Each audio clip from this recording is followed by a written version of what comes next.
And we are up. We are here. We are ready. We are casting. What's going on, people? What's going on, D? What's up, Mom? Welcome back to the wow. Okay, welcome back to the Blerd Tribunal podcast. I am your illustrious podcast host, Uncle Mike, your favorite uncle. That promise won't hit on your relative that may or may not be related to me because, hey, you know, whatever.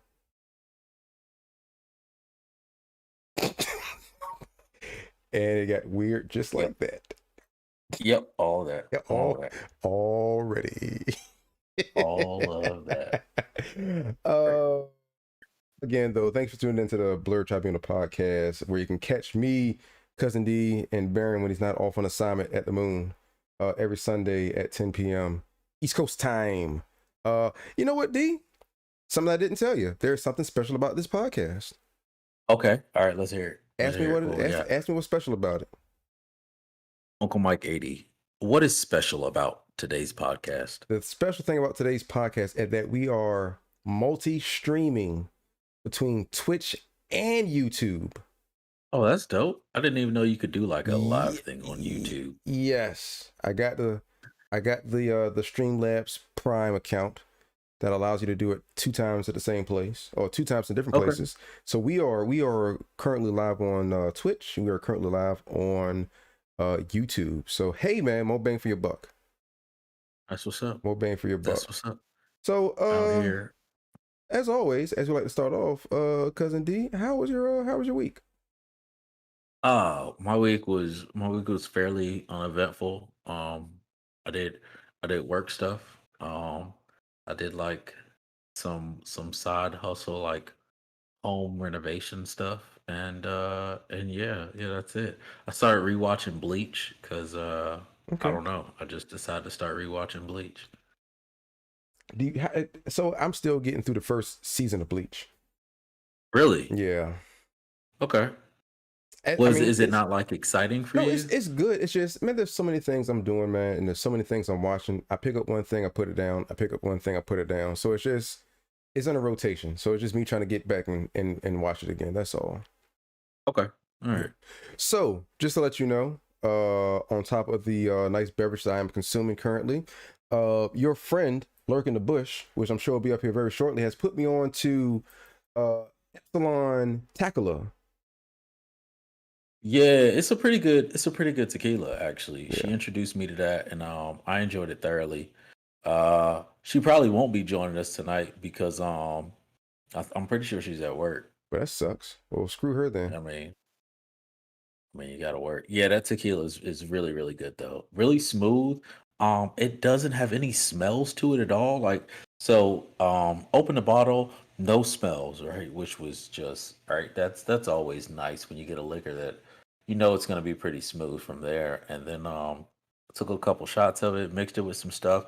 It was all around really smooth. I'm gonna tell you, like I told her, tequila is like what's the banquet beer? What do they call the banquet beer? Is that Budweiser? Miller Lite? What does that mean, banquet beer? I don't know. It's the name they call it on the commercials. It's a banquet beer with the guy with the deep voice, Sam Elliott. Okay. Welcome to the banquet beer. I don't know. So long story short is tequila is banquet alcohol, meaning that you can't mix it with stuff. Why do you say that? Because you have to take it in shots. Do you not enjoy, isn't daiquiris with tequila? Daiquiris can be whatever you mix it with. Okay. I can get daiquiri mixed and put Sprite in it, and there'll still be a daiquiri. All right. What is the traditional tequila? Do you not enjoy like a tequila sunrise? I mean, I'll drink it if you make it for me, but okay. You know, historically, tequila is a banquet drink that is enjoyed solo in a glass about maybe yay big. Huh. Okay, fair enough. Fair enough. I find tequila. So I drink most of my alcohol straight. Um, I like it. but I like but it. I don't mind mixing my tequila with something. I do drink most of my alcohol straight though. Fair Tonight enough. I'm drinking tonight I'm drinking something. So I've been going through a series of Virginia alcohols, and I've been trying to just try a bunch of different Virginia alcohols. This one though stood out to me. It's not from Virginia. This one's from the US Virgin Islands. It's a breadfruit vodka. Breadfruit. That one, yeah, breadfruit. Like bread, like Uh bread, like peanut butter and jelly on bread. Breadfruit. no, no, like breadfruit. Well, yes, that is the bread, but I don't know if I guess breadfruit is really popular in the islands. But Shenanigans. we don't use it too much here. But this one Shenanigans. is distilled from breadfruit. Shenanigans. It's called Mutiny. It's made in St. Croix. It's absolutely delicious. There you go, some Mutiny. So Shenanigans. yeah, yeah, really enjoy that. Shenanigans. Really enjoy that. Shenanigans. It's really good though. Shenanigans. It's really good. So breadfruit is certainly the first time you taste it is smooth, but it has an interesting aftertaste. What is But breadfruit? hey bro, I have honestly never heard of it until I picked up You this just bottle of drinking vodka. random things that you have no Not idea gonna what lie it to you. is. Not gonna lie to you. That's just the sailor in me. It was like, hey, here's an alcohol, try it. And I said, all right, Okay. cool. I'm gonna drink this. Breadfruit could be totally poisonous to our immune system and everything under the sun. You'd be like, oh, vodka, let's do it. Yeah, but if it was that bad for us, would they really would the FDA approve it or something? Or Yes. would we be able to yeah, Yes. you're right. They would. Yes. Never mind. Bad question. They Yes. absolutely would. Okay, fair enough. The FDA will get us underwear that is not approved by the FDA and be like, oh, fine, let's just don't wear it all day. You'll be good. Yeah, I'm just reading your profile here. All right, here we go. Here we go. Variety streamer, congoer, podcaster, and cosplayer. Philanthropist by day, blurred by night. Let's have some fun, people. Making games great again. Yes. One game at a time. Yes. Yeah, it's pretty dope, man. It's pretty Yes. dope. Yes. Thank Pretty you. dope. Thank you. Don't know where that came from. Also, you're at 40. You're at 40. I think you were at 39 on Friday, and you're at 40 now. So, yep, road to 50. Road to 50. there you go. Road to 50, and you're at 40. Road So to 50. good. That's good 10 progress, more. man. 10 more. That's pretty solid. So, what I like to do, as I like to be a progressive podcaster, even though Okay. I suck at it, but we're still doing it. I have a new thing for today. Oh boy. So I'm guessing that you're looking at the podcast, correct? I'm looking at the podcast. I will say that the podcast is a little bit behind Yeah, it's what behind. we are. Yeah, Yeah. it's behind. So I would now like to introduce what I'm gonna try to do every week is the question of the day. Okay. And if you Question look to of the the top of day. the screen, you have boppity boop, boop, boop. Question of the day. What video you- game genre can you do without? Ooh, what video game genre can you do without? Like if you have to strike one from the existence of video games, which one can you take out and not feel bad about it the next day? Sports games. If I lost sports games tomorrow, I would shed not a single tear. I'll be totally okay with that. So we lost Madden, Fight Night, UFC, racing games, basketball game, any of those. If we lost sports games tomorrow, I would not shed a single tear. All right, so here's my thing. I want to say sports games as well, but you really just brought it home when you brought up Fight Night. And if I missed out on games like Fight Night and Ring King and Tecmo Bowl and stuff like that, my childhood would have sucked. Well, so we're saying if we lost now, right? True. So well, yeah, I'm just not just okay. You got a point there. So I got you. If we lose it now, gone tomorrow. yeah, boom, if I lost it, if sports it was games. gone tomorrow, then I haven't played a sports game since I moved out. Like it was something that I enjoyed playing with my dad and my brother, and maybe some friends, when I went over their houses or they came over to my house, but it's not something that I enjoyed playing one-on-one. Like I moved out and that was one of the games I bought. I bought Madden and I was like, yeah, because I grew up playing this. Let me buy this. Playing it by myself, very unexciting. And I haven't bought a sports game since. Oh, yeah. So it's a toss up for me. It's a toss up between Okay. sports games and real time strategy. So Games what fits into? Give me an example of what like fits into real time strategy. games like Command and Conquer Okay. and StarCraft. All right. Okay. I You don't don't. I suck at those games. All right. I don't play them. All right. I've played like You know, maybe one or two real time strategy games, and I don't find them very enjoyable. It feels like they can be fun if you're you playing the reach. right person. If you Well, it feels like you reach a certain point where they're just not challenging anymore. No, so they're totally challenging. So I like growing up, I used to play StarCraft with my ace back in the day, like when we were teenagers, Okay. early 20s. And StarCraft is actually a pretty fun game. Like it's fun because we made it fun. And Okay. it's very strategic, it's very uh it can be nerve-wracking, but like if that goes away tomorrow, all those kind of games like Command and Conquer and StarCraft and whatever else is in that real-time strategy, hell, even XCOM. You know what? I didn't XCOM, think I said about the fact con. that XCOM fell into that, and I enjoyed XCOM, but it's the type of game that for me has no replay value. Like I don't want to play it twice. I enjoyed beating it the first time, but it wasn't anything I wanted to play again. That's unfortunate. That's a fair Yeah, enough it was question. a well. I guess it was XCOM 2. I didn't play XCOM. I played XCOM 2 Enemy Unknown. And it was a very enjoyable game. Don't get me wrong. If you've never played it, I would definitely encourage you to play it.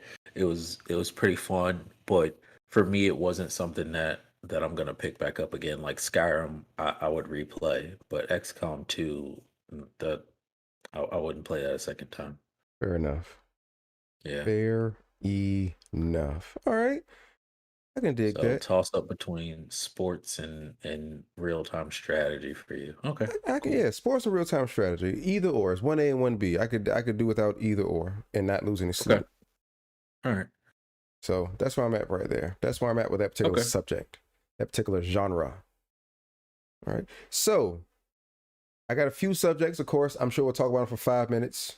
And then for the next hour and a And half, we'll then talk about porn and what female protagonists we want watching. And then we'll just get off does track. it does it Huh? Does it have to be porn? It has to be porn. I don't know, dude. Our minds like go left real quick with the attention span of Okay. a All right. squirrel.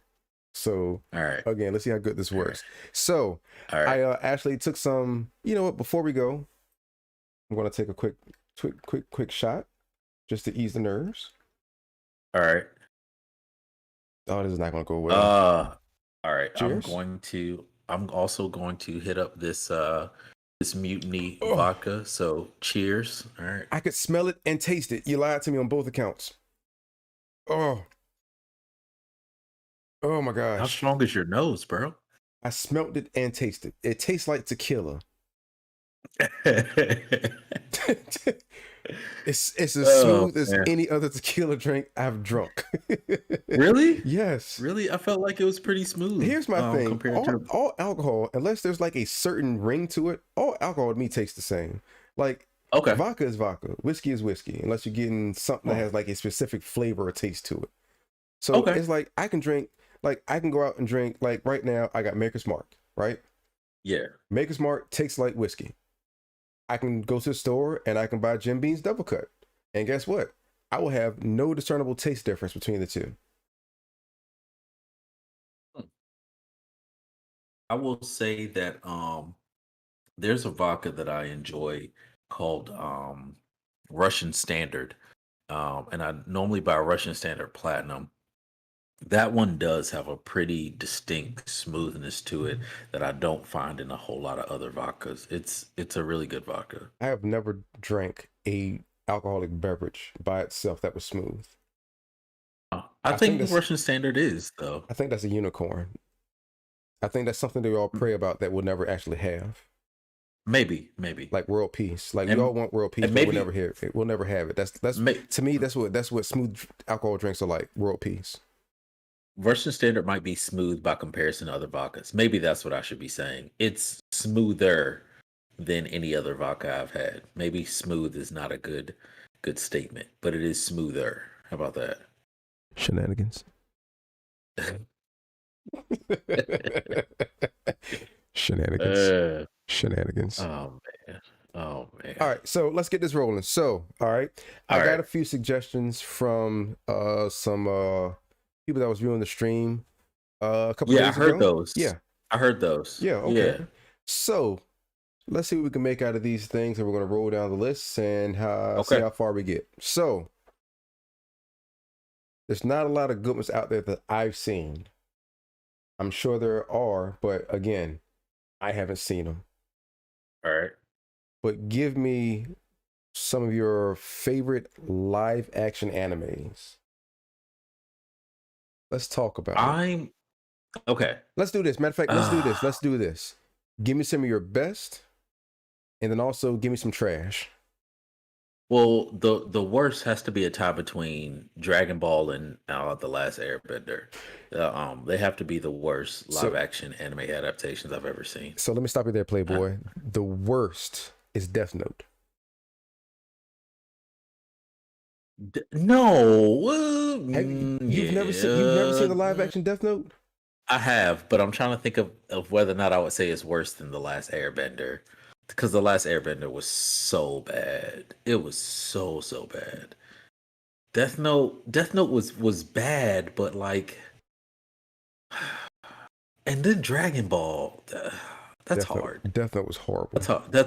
That's hard for me. It's hard for me to put anything, and maybe it's because of the excitement I have for Dragon Ball. So when I saw Death Note, when I saw the live action Death Note, I had just started the anime. I was maybe 5 or 6 episodes deep in the anime, and I saw Death Note, and the live action Death Note movie. So my anticipation for it wasn't as huge as it was for the Last Airbender and Dragon Ball, and maybe that's why Death Note doesn't hurt me as much and I don't hate it as much because I was so looking forward to both of those movies. And especially because the last Airbender, they were like, yo, this is a Taekwondo kid. Like he's been studying Taekwondo.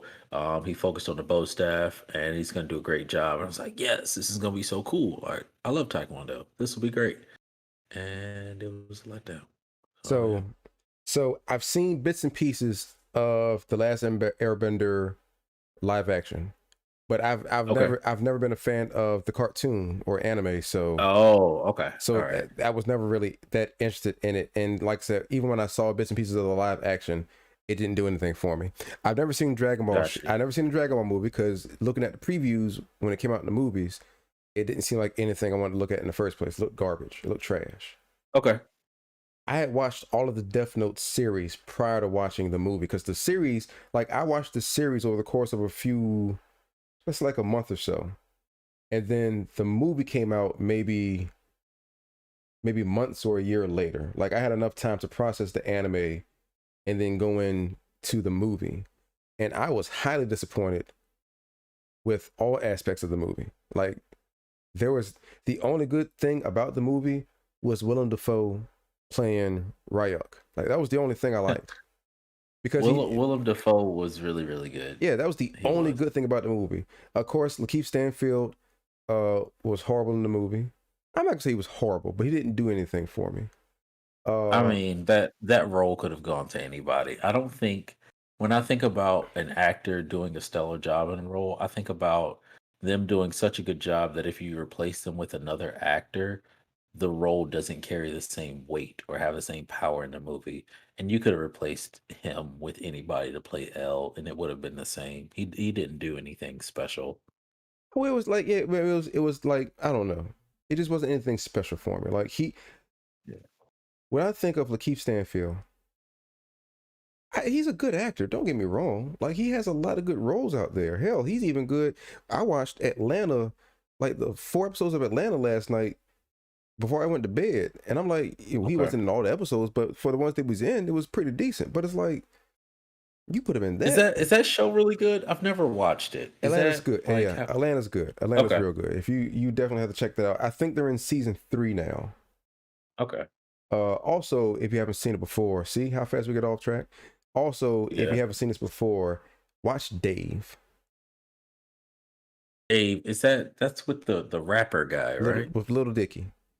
Lil Dicky. That Yeah. show is hilarious. So there's a scene in there. So apparently Little Dicky growing up as a kid never ate vegetables. Was it vegetables or carrots? Let's say vegetables. He never ate Okay. vegetables because he always felt like vegetables was going to do something to his body, right? Like have an adverse effect on his body. So he goes to his girlfriend's parents' house for the weekend. He eats vegetables because he doesn't want to seem like a weirdo because he's not eating vegetables with everyone else. So he eats vegetables. The next day Okay. they go out on a nature walk out in the woods. His stomach starts rumbling, bumbling, stumbling, and you see him run to like the side of the woods. He pulls his pants down. The minute he pulls his pants down, you just see like a stream of diarrhea shoot out his butt. It was the funniest. I could not stop laughing because they try to convince him, no, you can eat it. You'll be fine. There's nothing wrong with it. He's like, no, I'm telling you, if I eat it, it's going to do something to me. And he ate it. And the way that his body reacted to it and the scene itself, I could not stop laughing. It was hilarious. So That's I say all that to say pretty this: Death Note, the live action anime, sucked. I gotta find a way to good. wrap this. I gotta find a way to bring it back because we'll be To doing this bring it all back to day. what we were originally talking about. Yeah. But it's even We like will it was like it's like first of all they tried to get the main aspects of the movie of the anime, which they did good for the most part until they strayed away and kind of made their own story out of it, which I didn't like.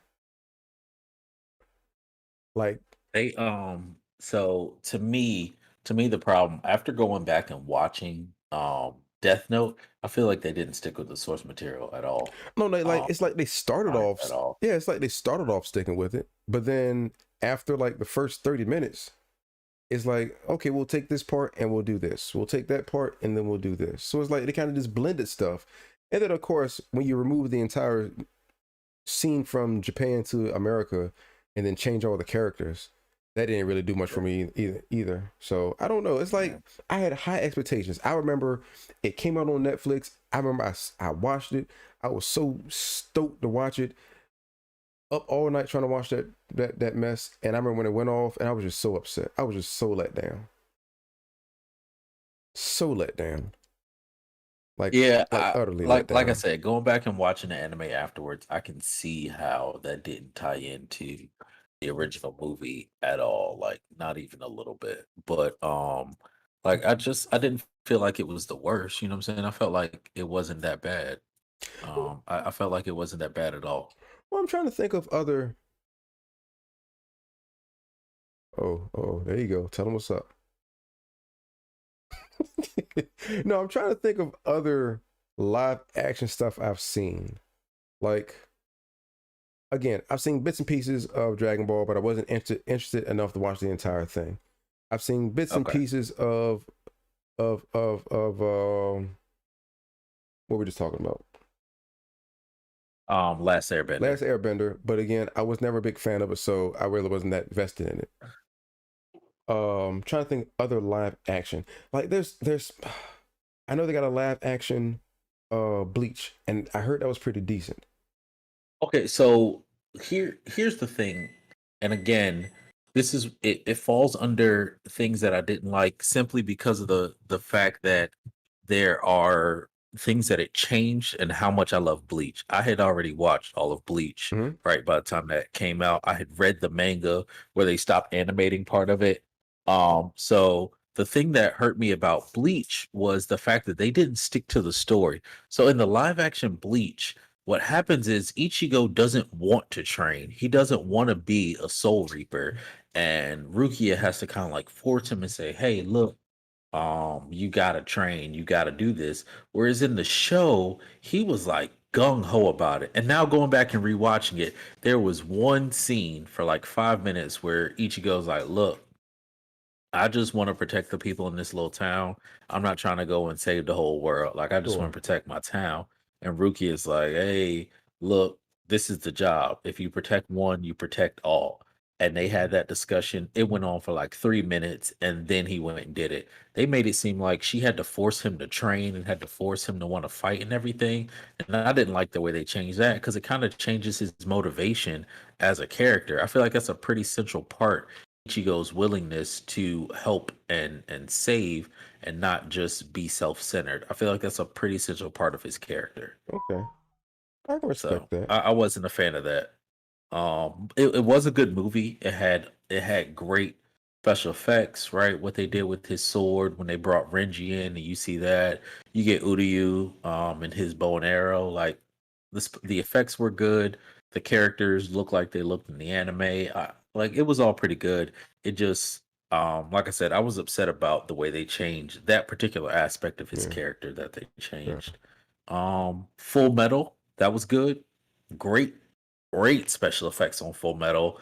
I feel like that of most of the live action adaptations, that was the one that kind of stuck with the source material the most. But yeah, Full Metal was really, really good. The only thing that's weird about that is the Asian actors in the blonde wig to play Edward. That looked so weird. His blonde wig just did. Oh, it was so And bad. I've It seen it was on. so bad. I've seen it on Netflix. I just haven't watched it yet. It's like I said, there's so many things I want to watch. I just haven't got around to it. So it's like it's just out there floating in existence until I get to it. Yeah, his blonde wig is rough. It's rough. Yeah.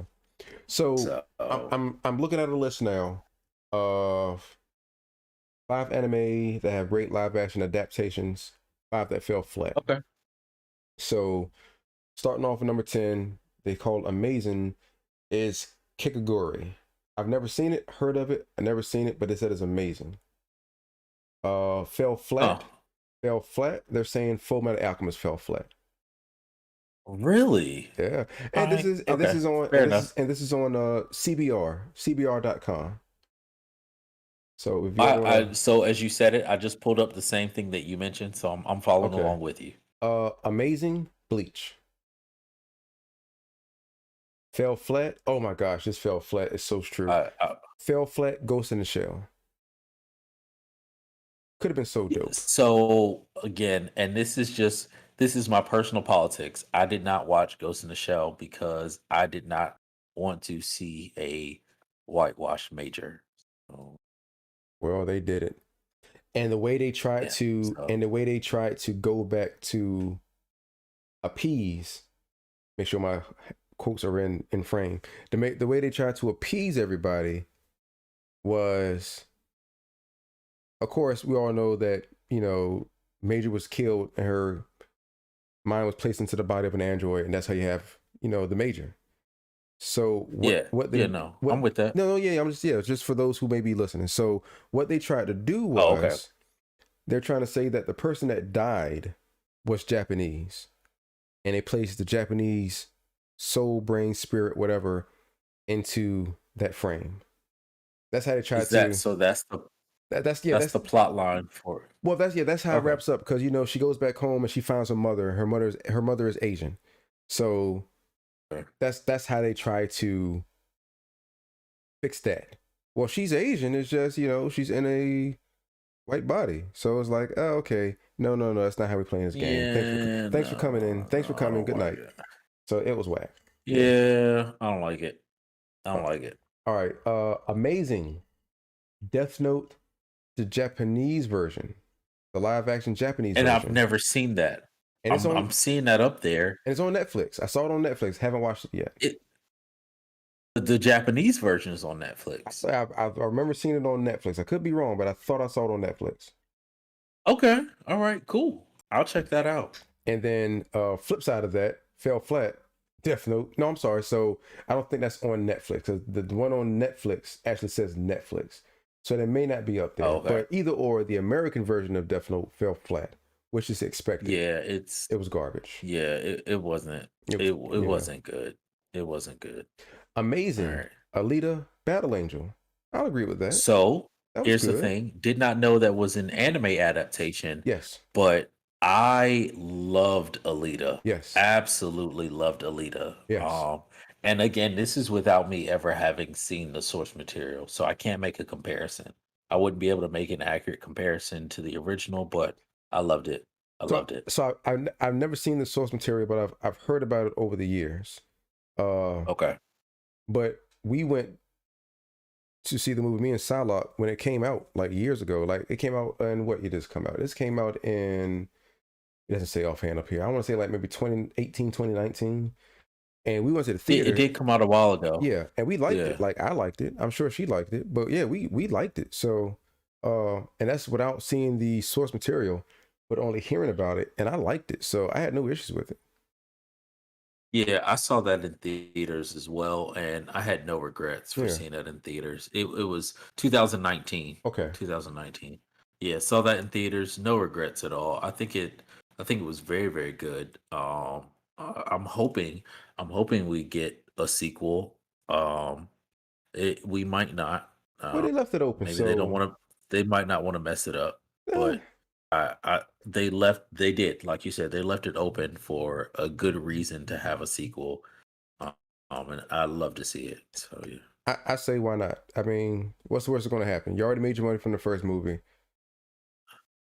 yeah, And in this day and age right now, movies aren't going to make the same amount of money that everything made pre-COVID. So you're going to put your money into yeah. it, That's and true. you're either going That's to you're true. either going to break even, you're going to put a little bit of front, or you're going to fall short. So you're going to or you'll probably make up your money from all the streaming services like HBO Max and Yeah, all the other stuff they got going yeah. out there today. So It's definitely something that the fans want to see. yeah, If you really enjoy the leader, I feel yeah, like you want to know what happens yeah. next. Fell Yeah. flat. Dragon Ball Evolution. There you go. Your movie. Yeah, yeah, absolutely agreed. Absolutely agreed. It says while Netflix Death Note is the new age anime adaptation that has made the genre as a whole laughable and started the plethora of memes, Dragon Ball Evolution is definitely the originator of horrible live action anime adaptations. Yeah, yeah, it's The bad. originator. You are the daddy. It's bad. It's bad. It's bad. And Terrible. I think the problem, one of the biggest issues they have is that Dragon Ball tried to create this love interest in Chi-Chi, whereas Goku was never obsessed with Chi-Chi. Like he thought marriage was some type of food. And so that's why he agreed to have a marriage with Chi-Chi Yeah, because he he was he thought it was was some type of food thing. he was very naive. So Yeah, in the anime, he was yeah, very naive when it came to just like cultures and traditions and all sorts of stuff that they did in those days. So yeah. yeah, So trying to build this love interest, like, oh, he's in love with Chi-Chi, he's got a crush on her, and that's why he tries to be such a great fighter. Like, nah, bruh, we not buying that. We nah. seen Dragon Ball. So amazing. Rurouni Kenshin. I used to have the anime of I still have it. Uh I forgot which one it was, but I had one of his animes. It was like an animated Okay. movie. And I can't remember the name of the movie. But it was pretty dope with the one I saw. Haven't seen the movie yet. Of course, that's actually on Netflix. Just have not watched it. So Rurouni Kenshin is one of the anime that I have saved to watch, but every time I try to start it, the very old graphics of it just slow me down and give me a hard time getting through it. But I really do want to watch it. I've heard nothing but good things about it, but yeah, it's So just the old animation makes it difficult for me. so the old animation and the style makes it difficult to watch, but you still give it a shot. But yet you won't watch Howard the Duck. I haven't gotten through it yet, so that's why I keep saying I want to give it a shot. Through it. Howard the Duck doesn't interest me. Your Detective Duck doesn't interest me at all. I have no interest in it. None. Zero. Made a brand new Howard the Duck movie. If Marvel released a Howard the Duck movie tomorrow with these brand new graphics and all their new special effects and all this great stuff, I probably still wouldn't watch it. I'm uninterested. I'm just uninterested. Howard the Duck is not interesting to me. Shenanigans. Yeah. You need to make an all animals movie with like Howard the Duck and Rocket Raccoon and Squirrel Girl, and then maybe I'll watch it. So if they watch that, you would. If they made it, you would watch it. Is that what we're saying? Can I get you on? Maybe. Can I? No, no, no. Don't backtrack No, now. no. I even said maybe I will watch it. I'm not gonna commit to that. You're the I'm not worst. gonna commit. You're the worst kind of person. Yeah. But you know Yeah. what I would watch? A crypto movie with like Crypto the Super Dog and Ace, Batman's dog, and then Supergirl's cat. I watched that in the movie. You're weird. I'll go watch You're that. weird. Yeah. That's all I'm gonna say. You're weird. All right, number one, fell flat. Attack on Titan. I have never seen the Attack on Titan anime, and I've never seen the Attack on Titan movie. So I've seen some of the episodes on Adult Swim. It seems decent. I Yeah. mean, people Yeah. rave about it. So I tried that's to something watch it. The first 5 seconds of the movie opens with this skinless giant, and I'm just like, nah, The first 5 seconds of the anime, I mean, opens with this skinless giant, man. Yeah. That's just not my steez. So yeah, I had to roll out on Were that. I you had to gracefully bow out. Were you turned off by the skinless giant? I bow out. Were you Yeah, turned off? no, that was weird. What was wrong with the skinless giant? It was weird. It's creepy. You're weird. I You're didn't like it. creepy. And people who don't like me aren't required to look at me. I mean, if they're talking to you, they have to. That's kind of rude if they don't. Well, they can just stop talking to me. Wow. So You can be just a, yeah. so you're just gonna be a whole jerk, huh? Just a whole jerk. I'm a jerk. If they don't like me and don't want to look at me, I'm the jerk. No. This is my It's not podcast. my My problem. podcast. Let me make sure my thing's bolted down correctly so I don't have that issue like I did last week. Trying to talk trash. Trying to talk trash and everything starts breaking around me. Yeah. Yeah. But yeah, so I mean I think not without having seen everything offhand, a good I think it's a pretty good list. That's a good list, but it's a good live action anime is very hard to come across. It's very hard to come by. Yeah. Especially when your tastes can be so different and vary from other people and what they like and don't like. Yeah. That's true. That's true. I mean, live action animes it's difficult because anime is so fanciful, right? There's so much fantasy like built into anime. We don't make an anime about something that's plain and simple, right? It's very big and broad and epic, and we're not how do you convert things like that over to live action, right? Dragon Ball tried to convert it to live action by updating it to modern times and saying, okay, now it's live action, and that didn't work.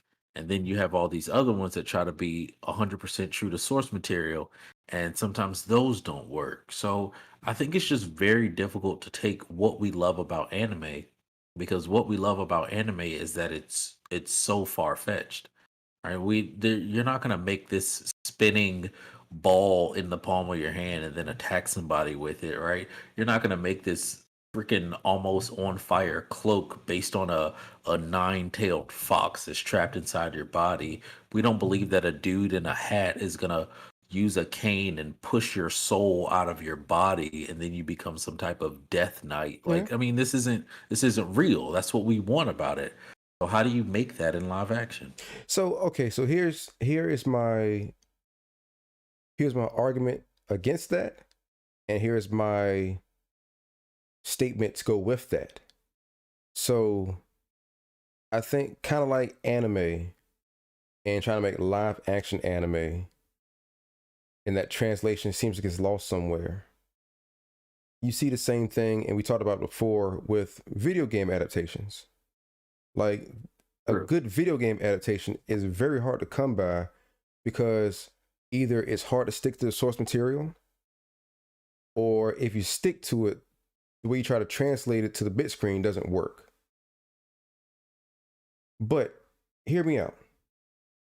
So what makes things like Marvel and DC that much, what makes those different? To take the source material from what you see in the cartoons and the comics. Because just like anime, sure, not everything has like an anime to it. Some things are based off like the comics, kind of like Invincible. Like Invincible was based off the comics.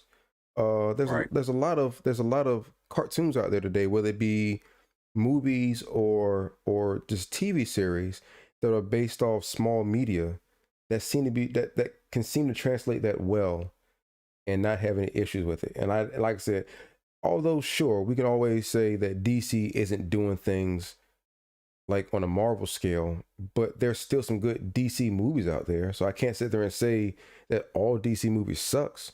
Like that'll be, Yeah. I mean, that'll be lying because again, the first Wonder Woman for me was good. Yeah. Man of Steel for me was good. Uh, I liked I liked the Snyder cut of the Justice League. I kind of wonder how it would have been if it actually been like a theatrical version of that version of it.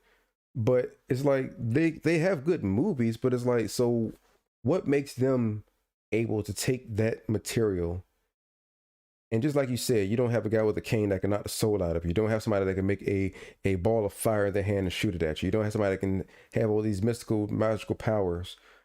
But what makes like Marvel and DC so much different that they can do it, but yet live action anime can't do it, and then live action video game adaptations can't do it. Mm. I don't, that's that's a solid question. And it's possible that comics are written to be rooted in some sort of reality. Now, don't get me wrong. I get the idea of a Martian, right, or alien from the planet Krypton, or even coming all the way back to Marvel, right, that Thor happens to be real and Odin is a right is also a real god. I get that that's still pretty far fetched, but and this is just my opinion. I Mm-hmm. think that comic books try to root themselves in a little bit of reality, right? They pull some real and then add this like extra layer behind the scenes, similar to what Harry Potter did, right? So Sure. Harry Potter doesn't root itself so much in this false world. It's like, hey, what if this is what's going on just beneath the surface and you don't see it? And I feel like that's what comic books try to do. And that's why they're a little bit more successful because what if these disasters that we think are occurring were actually superheroes and we just never saw it, right? What if this has been what's going on all this time? And right, because especially when you talk about something like mutants, it's like, oh, anybody could be a mutant. Like every mutation doesn't have to be a readily visible one. And these are these things where you kind of ask this question, like, is there another layer that I'm just not seeing, that I'm just not able to perceive? And so it kind of draws you in a little bit easier than something that's set in a completely different time period, with these magical mystical powers that are just I feel like they're just so much more removed from our reality that it makes it difficult. And I think what we have to understand is an American perspective on the idea behind success and not having success, because it's entirely possible that Japan, where this is something with which they can identify, these are things are considered successful, right? And there are things that they, right, that is rooted in reality for them. Whereas our Iron Man that's over here in New York City, someplace they've never seen, is like, oh, that's crazy. That's not real. So I think there's also like a geographical aspect to it. I don't like. I see where you're coming from. I don't like. It's like I don't know because I'm thinking of the fandom from both sides. Like Okay. I think the anime fandom is just as big as like the Marvel and DC, if not bigger. Yeah. So, I mean, I get it. You know, Excuse me. the movies and everything is based off. You know, it has some base in reality. Like, you know, Spider Man is in New York City. You know, Superman is in Yeah. Metropolis, which is the representation of California, Los Angeles. Batman is in Gotham, which is a representation of New York City. So you have all these people in areas that sure are like representations of those areas, but it's like if I have a large fandom in a certain genre, I don't like I just don't get it how one can have a better story told than something else, regardless of the special effects, regardless of what the story is, regardless of if it's Spider-Man or if it's Dragon Ball Z, if it's Justice League or if it's Death Note, if it's the Avengers or whether it's uh you know Alchemist, Full Metal Alchemist. So it's I just don't get how you have a fandom that is so large, like anime lovers, and for all that stuff to just kind of go to crap when it comes out in live action. But then again, you have Guardians of the Galaxy that's has done extremely well. You have all these movies. You know, finally the Thor movie, the last Thor movie, uh, did better than the first two Thor movies combined. So it's like you have all these great properties that are still based off mystical, magical, whatever, whatever. But it's like that fandom that dominates, excuse me, that fandom that dominates that medium can't seem to, you know what I'm saying, get this right. And it's confusing how one can thrive and the other one can't. Seemingly can't. And don't get me wrong, and I'm sorry, and don't get me wrong, it's not like they're pumping out live action animes like it's water, like they're doing with the Right. Marvel and DC stuff. So I understand that there's more out there for the comic book adaptations, but still, like even if you do put out Do you, one a year for anime movies, that should still be good. do you think it's a an audience thing, right? So, and I ask this because when Captain America becomes a live action thing, they have audience that ranges everywhere from when you see Captain America punching Adolf Hitler, right? To present day like kids.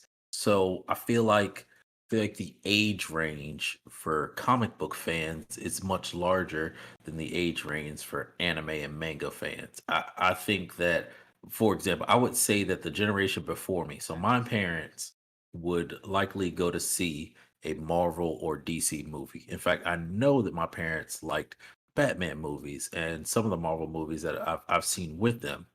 But I know for sure that they have no interest, no frame of reference, no understanding at all of anime. Mm.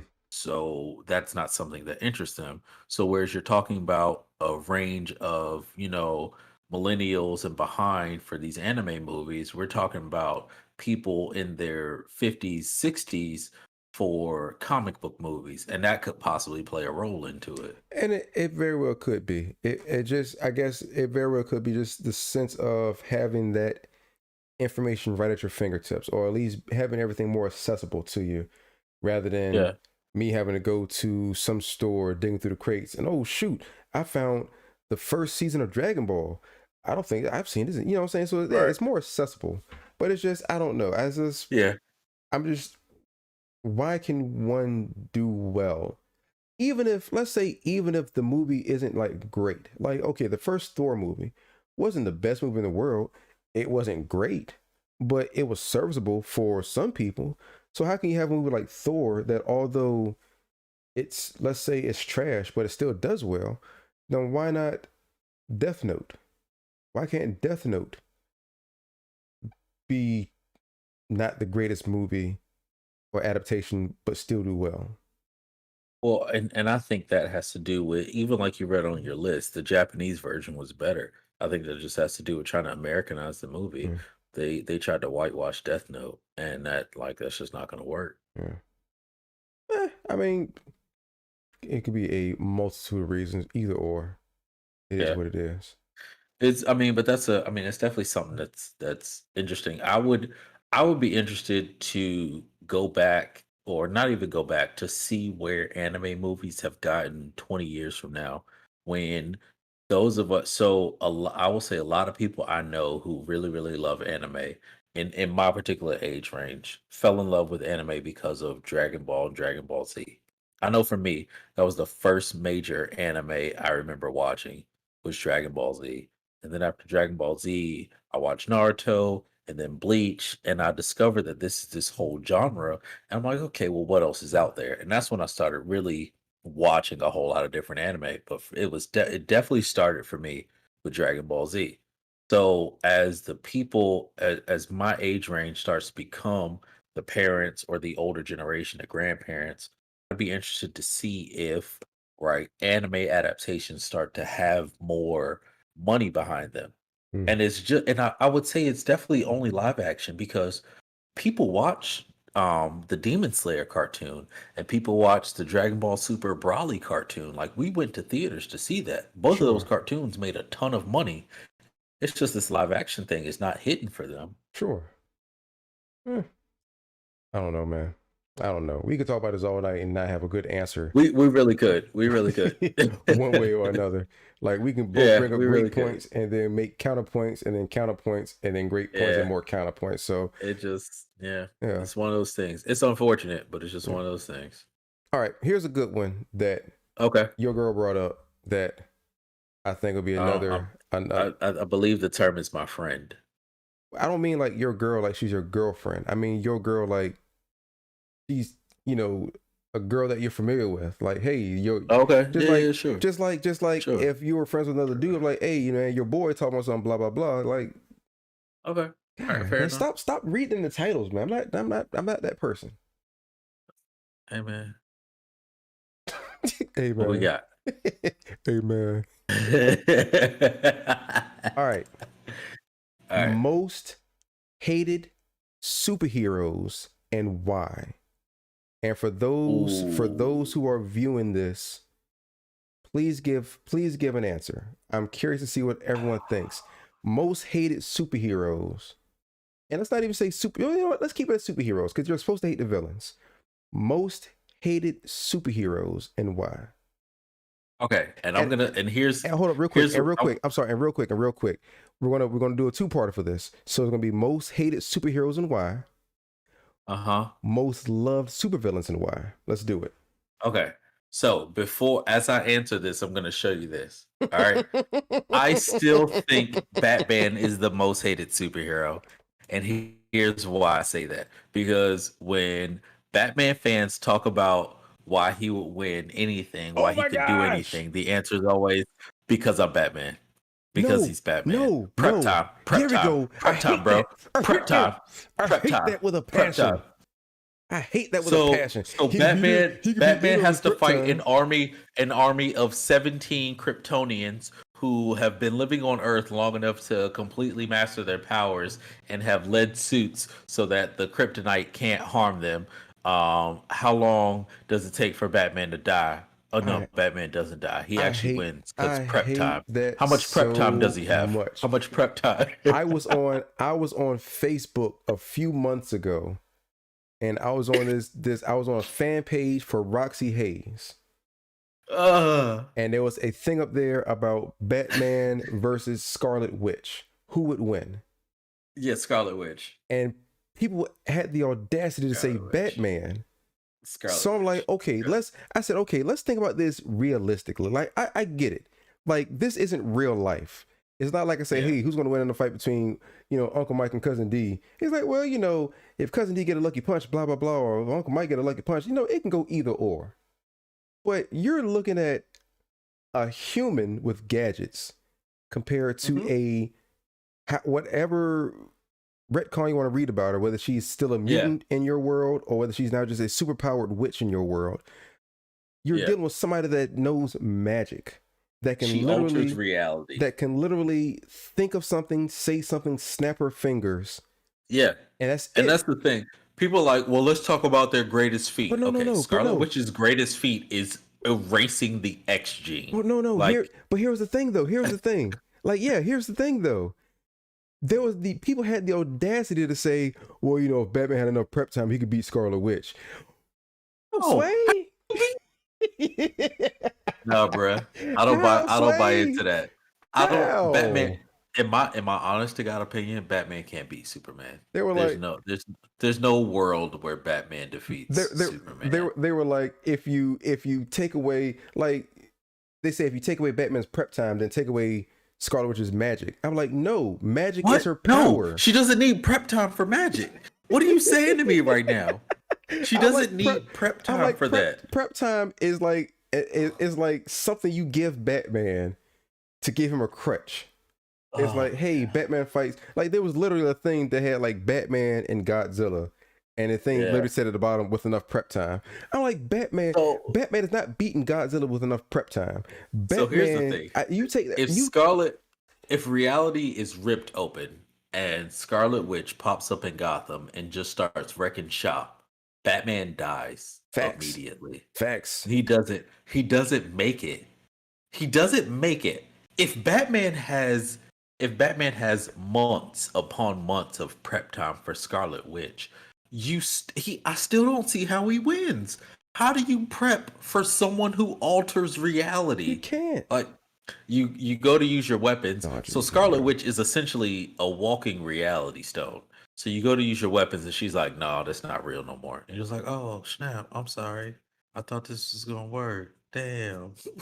Like, It's but what do you do? it's ridiculous. Like What do you do? What do you do? people Ugh. give Batman that that crutch excuse of prep time to win Prep all time, his bro. fights. Prep If time. he had enough Prep prep time, bro. time, sure. Like, okay, Batman, we'll give you a week. We're supposed to fight on a Tuesday. How about we come back next week, next Tuesday, and let's see what happens then. Sure, maybe Batman can concoct some kind of gadget or contraption that will help him fight. I don't know.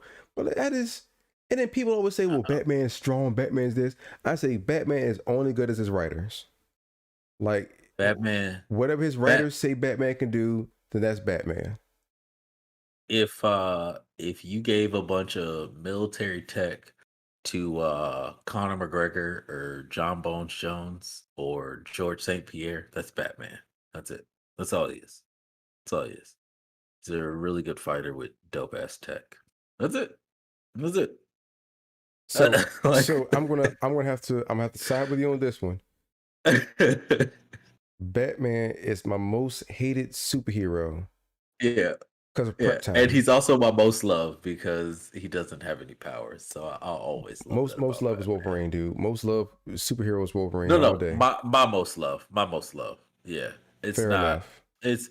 I won't say that. If we're talking about the most loved superhero, it's probably somewhere between like Wolverine, Spider Man, stuff like that.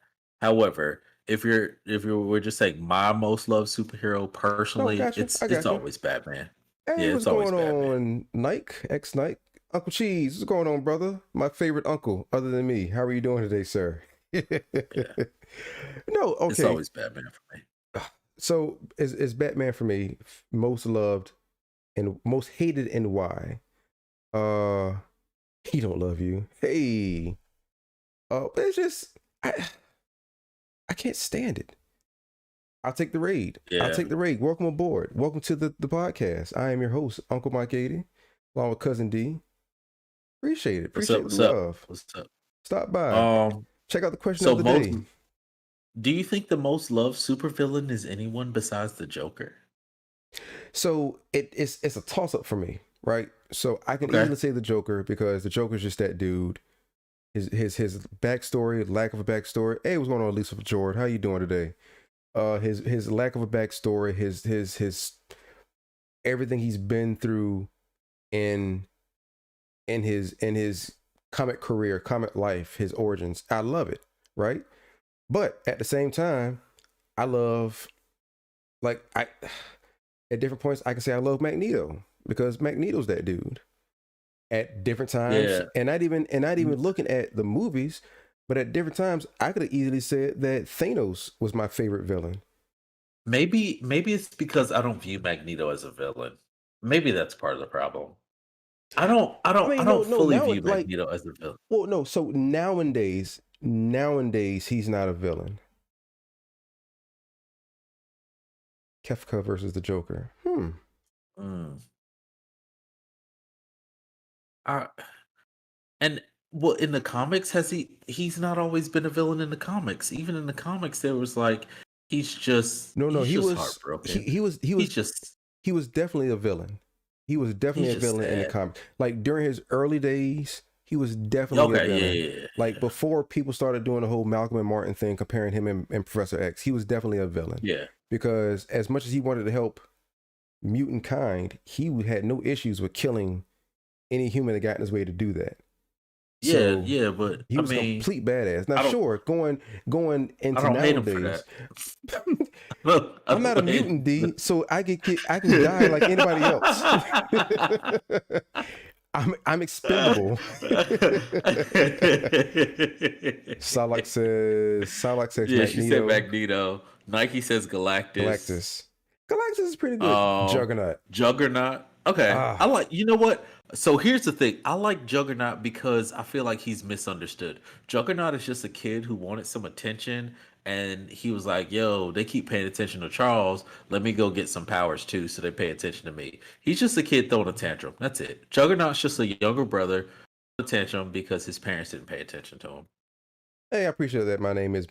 Thanks for showing love. Hey, man, follow, man. Follow. I need the follows. I need some people. I need to entertain more people and spread Apocalypse, love. Azra. No, you know what? These are good ones. So, no, Darkseid is just a villain, yo. I got no love for Darkseid. So, I'm sorry, I my can't name, yo. He's not even Darkseid. your I got favorite no because you love just for hate him. Darkseid. No, like Darkseid.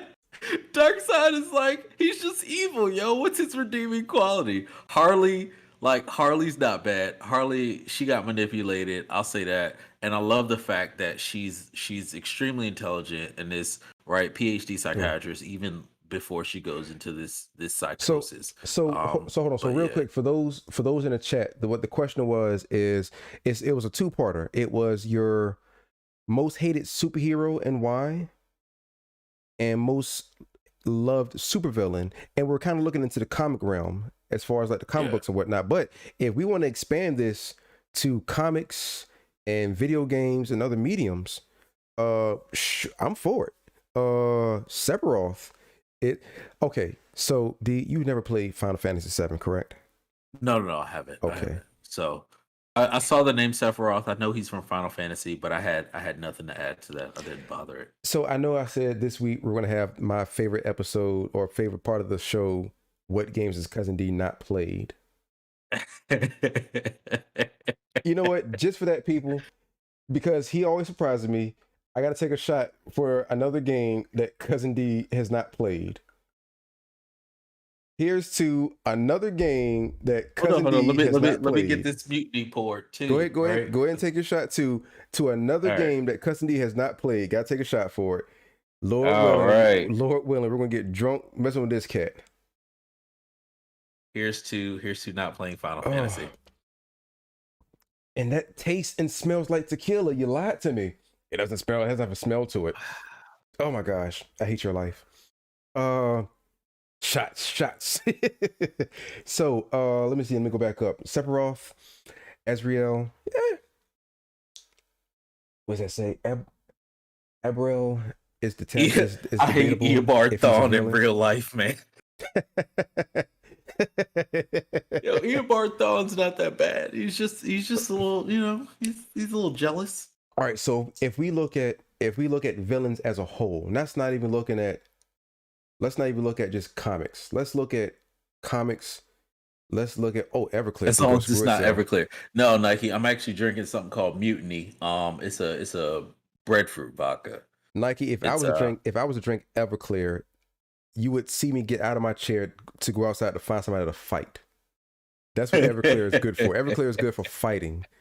Like if you have pent up aggression and have no one to take it out on, drink Everclear and magically someone will appear outside so you can fight them. Whether they're a real person or not, you will be fighting. Let me see. All right, so I've already named my comic. So what about let me think about video games. My favorite villain from if I want to think of my favorite villain from video games, All for One. Oh, okay. I would have to All say right, he's not bad. I would have to say Sephiroth. Excuse me. Favorite villain from video games. Most love villain in video games. Like That's hard. Yeah, it very is. But that's the hard. first thing that sticks out to me is Sephiroth. Sephiroth, like me, whenever Final Fantasy VII came out, I know I was still in, I want to say either middle school or high school when that game came out, maybe middle school. So we're looking at early 90s, early to mid 90s. Sephiroth as a kid was bad Okay. ass. What about, you know what? Oh man, that's So real hard. quick, Uncle Cheese, I will, if we want to stick to Resident Evil, I see your nemesis and I raise you a Mr. X. Huh. Favorite villain from video games. Favorite villain. You know what? My favorite villain from video games, and this is gonna be a tough one because it's hard to classify him fully as a villain. I'm gonna go with the Arkham Knight. My most loved villain from all video games is the Arkham Knight. He's he's just angry. He's just really angry. He wanted Batman to go kill the Joker for him, and he didn't. So, I got to go with the Arkham Knight. I have no Yeah. choice but to respect that because it's your answer. Yeah. Just know deep down inside I'm judging you. but I'll never tell you that though. I'll never tell you I'm judging you, but I'm judging you. No. You know what? My favorite villain from video games is Gary. How dare he try to choose the Pokemon that my Pokemon is weak to and always My man challenging took me it at to every turn. Pokemon. Stay out of my face, Gary. I'm just trying to get to the Pokemon League. You know what I'm saying? I'm trying to be the very best, like no one ever was. To catch them is my test. To train them is my cause. That's it, man. My That's man it. said Gary from Pokemon is the best favorite villain of all time. Gary. The I'm gonna biggest kill villain you. for gamers is You know what, Nike? The I'm glad you game mentioned that. itself. Nike. The game itself. Nike. This is me reaching out to people like you and everyone else in this chat. That will be a topic. So we try to go for at least an hour and a half. We try to go for at least an hour and a half, Nike. My God. We try to go for at least an hour and a half. That will take us more than an hour and a half to talk about that because we'll have so many debates about bad games. Next week, that will be a topic that we'll tackle. Terrible video games. I like it. Damn near slapped Professor Oak one time for being affiliated with. Oh, that's your boy? That's your nephew, huh? That's your boy? Get these hands. Y'all rep the same smart Ooh, tech being Starkweather. here like Kevin Hart, yo. Starkweather from Have you played Manhunt? No, I've never played Manhunt. Come on, bro. It's a game.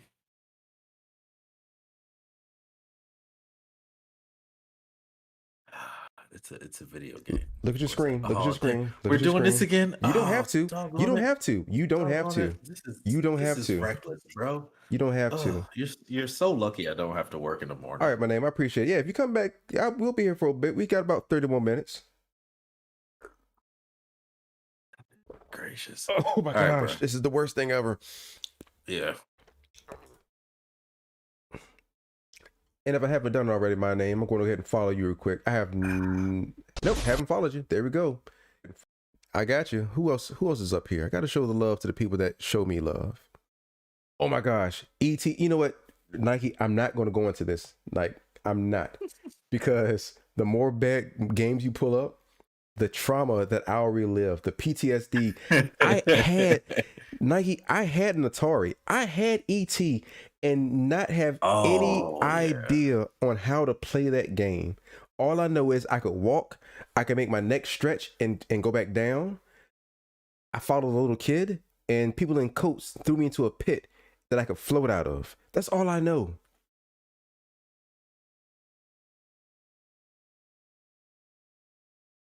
E.T. and Ghostbusters. I don't think I played Ghostbusters for NES.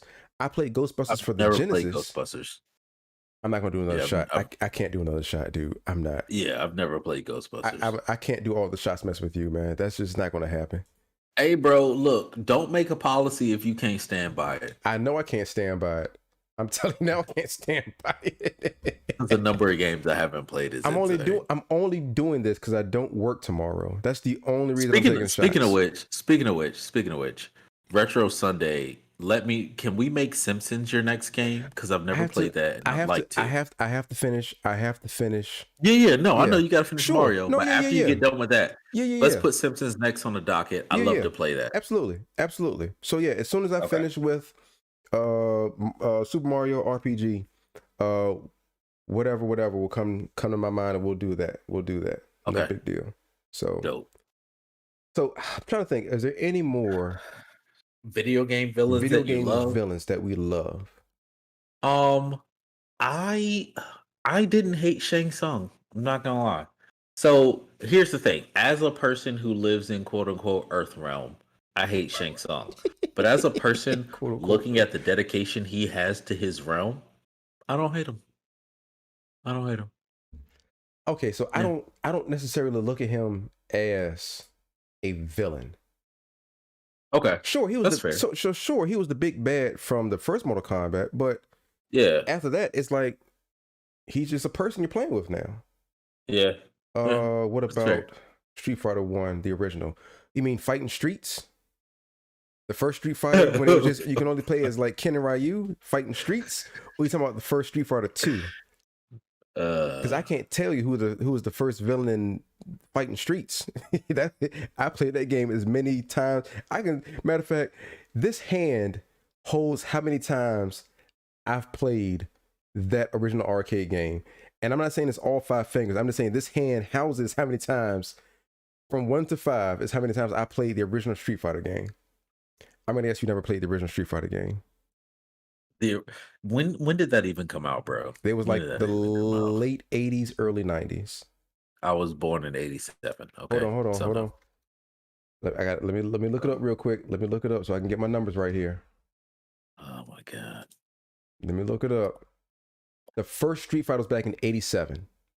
Yeah, the year I was born. So But no, I that didn't doesn't play mean it. you had to play it in 87. I didn't play it. I'm not doing another shot, Psylocke. I can't.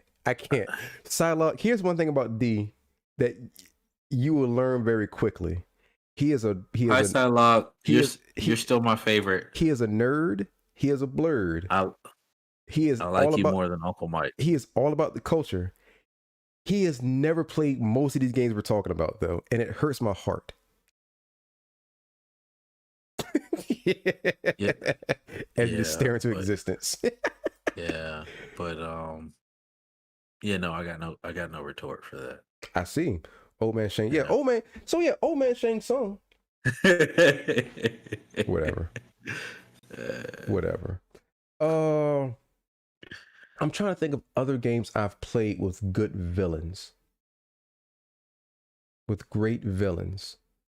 So Real okay. quick, okay, here's a good villain. Here's a good villain for everybody. And D, you're disqualified because I know you never played it already. Liquid Snake from the Metal Gear series. Or Ocelot. Well, Ocelot flipped so many times, it's kind of hard to say if he's a good guy or a bad guy. Because he's like a spy, a double spy, a triple spy. But Liquid Snake, his storyline, his story arc was pretty good. Is he a villain? I thought you said Liquid Snake was one of the clones. Yes, but he's a villain though. He's Oh, okay. technically for the modern series, and that would encompass Metal Gear Solid 1, 2, 3, and 4. He is the main villain. Yeah, sorry, Nike. I find video games that I like and then I replay them over and over and over again. But you And never so get a feel of our origins. You never get a feel of the beginning without yeah, playing stuff like old school stuff like I get it. So it's hard to be in this world that we're in today where you can pick up and play Uncharted or play Last of Us and say to yourselves, man, this looks lifelike. Like, yo, how can this get any better? And then turn around and play Mario Brothers and be like, Mario Brothers. But it's still the nostalgic feel you get from playing Mario Brothers. That is like, it's dope. Like it just maybe. And so, but here's the thing: there were just so when you say nostalgic feel from playing those games, that would mean that I had to have played those games before, and now when I pick them up, I feel this nostalgia towards them. But it's not even. But it's not even that. It's not even like you had to play it before in order for you to get that feeling. It's just the feeling of playing something old school from a time long gone. Like for me, like sure, I played Mario Brothers RPG plenty of times. Like as a kid, as a young adult, and as a grown person I am now. But I can Right. play like another game from that generation that has the same look, the same feel, the same crappy 8-bit graphics, or for Super Nintendo, the same 16-bit graphics, and say to myself, Yeah. man, these were good times and I enjoyed it. Like I can go down the list and find a game I've never played before from a generation that has something else I like and play it and be like, man, games like this were dope back in the day. Like Okay. you can't get this feeling anymore because sure, it's not to take away anything that you play nowadays, because once again, State of Decay, World War Z, you know, all the new Mortal Kombat games is like, matter of fact, a prime example, Mortal Kombat. You can Yeah. pick up Mortal Kombat, where we at, 11 now? Is Hey, Dom still Jedi. trash? Hey, yo, Jedi. Hey, Dom hey. has always been trash, Jedi. Welcome Oh, hold on, aboard. hold on, hold on, hold on, Jedi. Hold on, Jedi. I'm pretty sure that I carried my weight in the Friday night zombie You fights. sure did not. You sure I did did not. my thug thizzle You in those sure did Friday not. night When we're zombie sitting there fights. wasting our ammo trying to kill zombies, and here you go with a darn machete, thinking you Jason or somebody like that. No, you did not carry your weight. But we digress. We I'm sorry. I'm digress. sorry. I'm sorry. How many times I saved your life, son? How many times? How many times did you die first? All right, well, look, we not. Thank you. That's not the question I asked. That's not the question I asked. Jedi is an unbiased participant. I did not carry. Come on, Jedi. I carried my weight. Duh, that's trifling, yeah. That's trifling, So man. Hey, Jedi, that hurts, yeah. hold on, That hurts, man. hold on. That hurts, yeah. Let's get back to our topic. Let's get back to the point. Because as you always see, we start off doing good. The next thing you know is like, ooh, squirrel, and we're Man, gone. that's trash, yo. That's trash. Prime example of playing something nostalgic and getting that feeling of old will be the Mortal Kombat games. Okay. So you look at fighting games today, and fighting games have evolved so much to the point where they're 3D, they're 4D, you can move in the screen, you can move back in the screen, you get all these things you can do. I played Mortal Kombat, the new Mortal Kombat. I don't want to say he's a slacker, Dom, but let's just say that my back is strong from carrying him in plenty of games. So, as I was saying, Hey, yo. Hey, man. Hey, you gotta chill out, man. You gotta chill out. All right, I do work, man. I do work. the feeling that I get when I play the first Mortal Kombat and think about how, like, okay, have you played the original Mortal Kombat? Yeah, I played it. Okay, the feeling like when I go to a con, or if I download the emulator, or if I just whatever, if once I play the old school Mortal Kombat, the feeling I get is just like, yo, this is like, it takes me back to a time where games were simple but still mad dope. Like I remember, like you know where my parents live, right? Yeah, yeah. And you know where Greenbrier Mall is, right? Yep. There were times. All right, so eighth grade, my eighth grade year, because that's when Mortal Kombat came out in '92, the original one. Okay. Eighth grade year, that was for me. For me, that was eighth grade. I remember that my dad would give me $2 for lunch money every day, Monday through Friday, $2 of lunch money, and lunch is like 105. So what I would do every week is I would take $1, find a nickel, so I can have my lunch, but I would keep that dollar. By the end of the week, I have $5. I would walk from my parents' house to Greenbrier Mall just to play Mortal Kombat. Oh, Like I would spend all $5 walking to the mall just to play Mortal Kombat. Something at 50 cents. So what? You take what? 2 games is $1. So I'm playing 10 yeah. games total. I'm playing 10 games total of Mortal Kombat. Or 5 games, whatever I'm not good at math. Whatever the breakdown is between, you know, whatever it was. But I did that on multiple Sundays.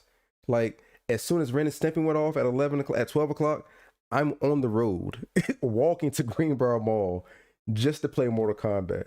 So it's like playing it. Wild. So it's like playing it now.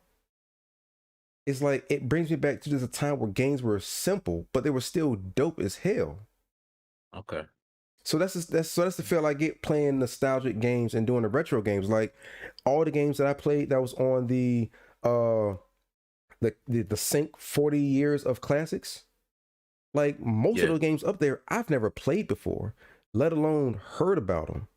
But it's like playing them and seeing how simple games were back in the 80s and back in the 90s. It just takes you back to a minimalist approach, but it still had a maximum impact on the culture. Well, so for me, I hear you, games cheese. that I play games that I played growing up have that feeling, right? Sure. Um, but when it comes to we played Streets of Rage 4. That was my first time playing Streets of Rage, right? Yeah. And it still had that side scroller feel to it. It still had old graphics. They might have updated them a little bit, but I mean, it's still really, really old graphics. I enjoyed playing it, but I enjoyed playing it because it reminded me of playing Turtles in Time, right? I Sure. enjoyed playing it because it reminded me of playing X-Men on the arcade. Sure. I didn't enjoy it because it reminded me of those things. And I guess maybe if I don't know, if I never played those games, I don't know that I'd have the same enjoyment. Like Double Dragon, right? That's what it felt like. It felt like those games to me. And so I Sure. liked Streets of Rage.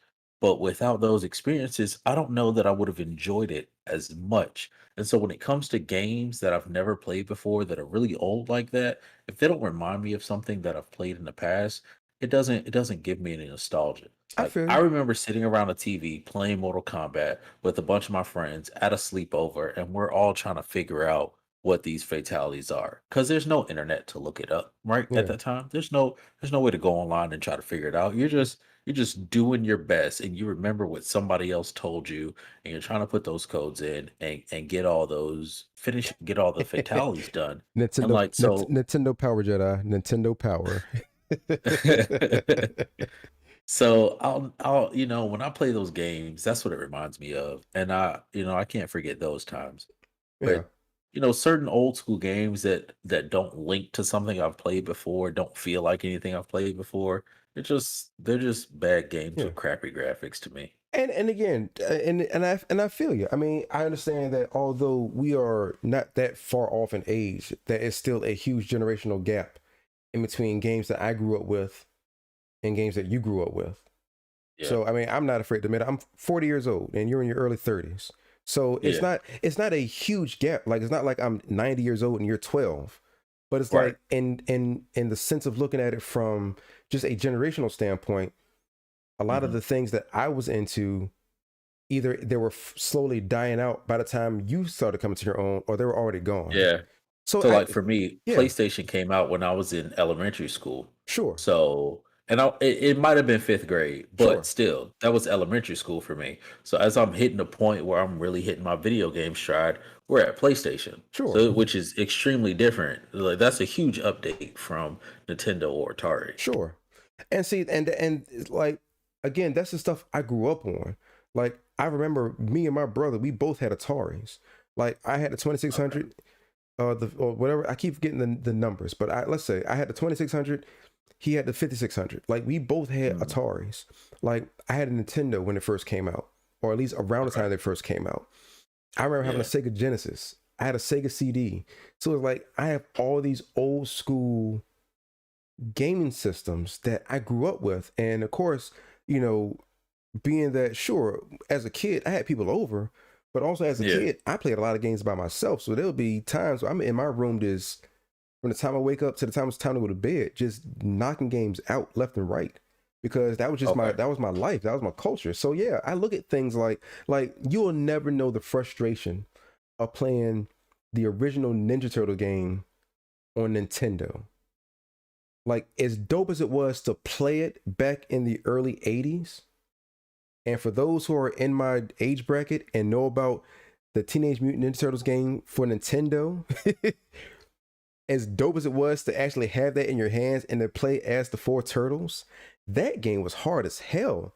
And there were plenty of times you played it and we wanted to rage. But guess what? I will play that bad boy today and be like, yo, this game sucks, but I will play this until I break another controller. But that's what it Yeah. was, though. That's the fun we had of those days, though. Like there were plenty, like sure, like Metal Gear back in the day.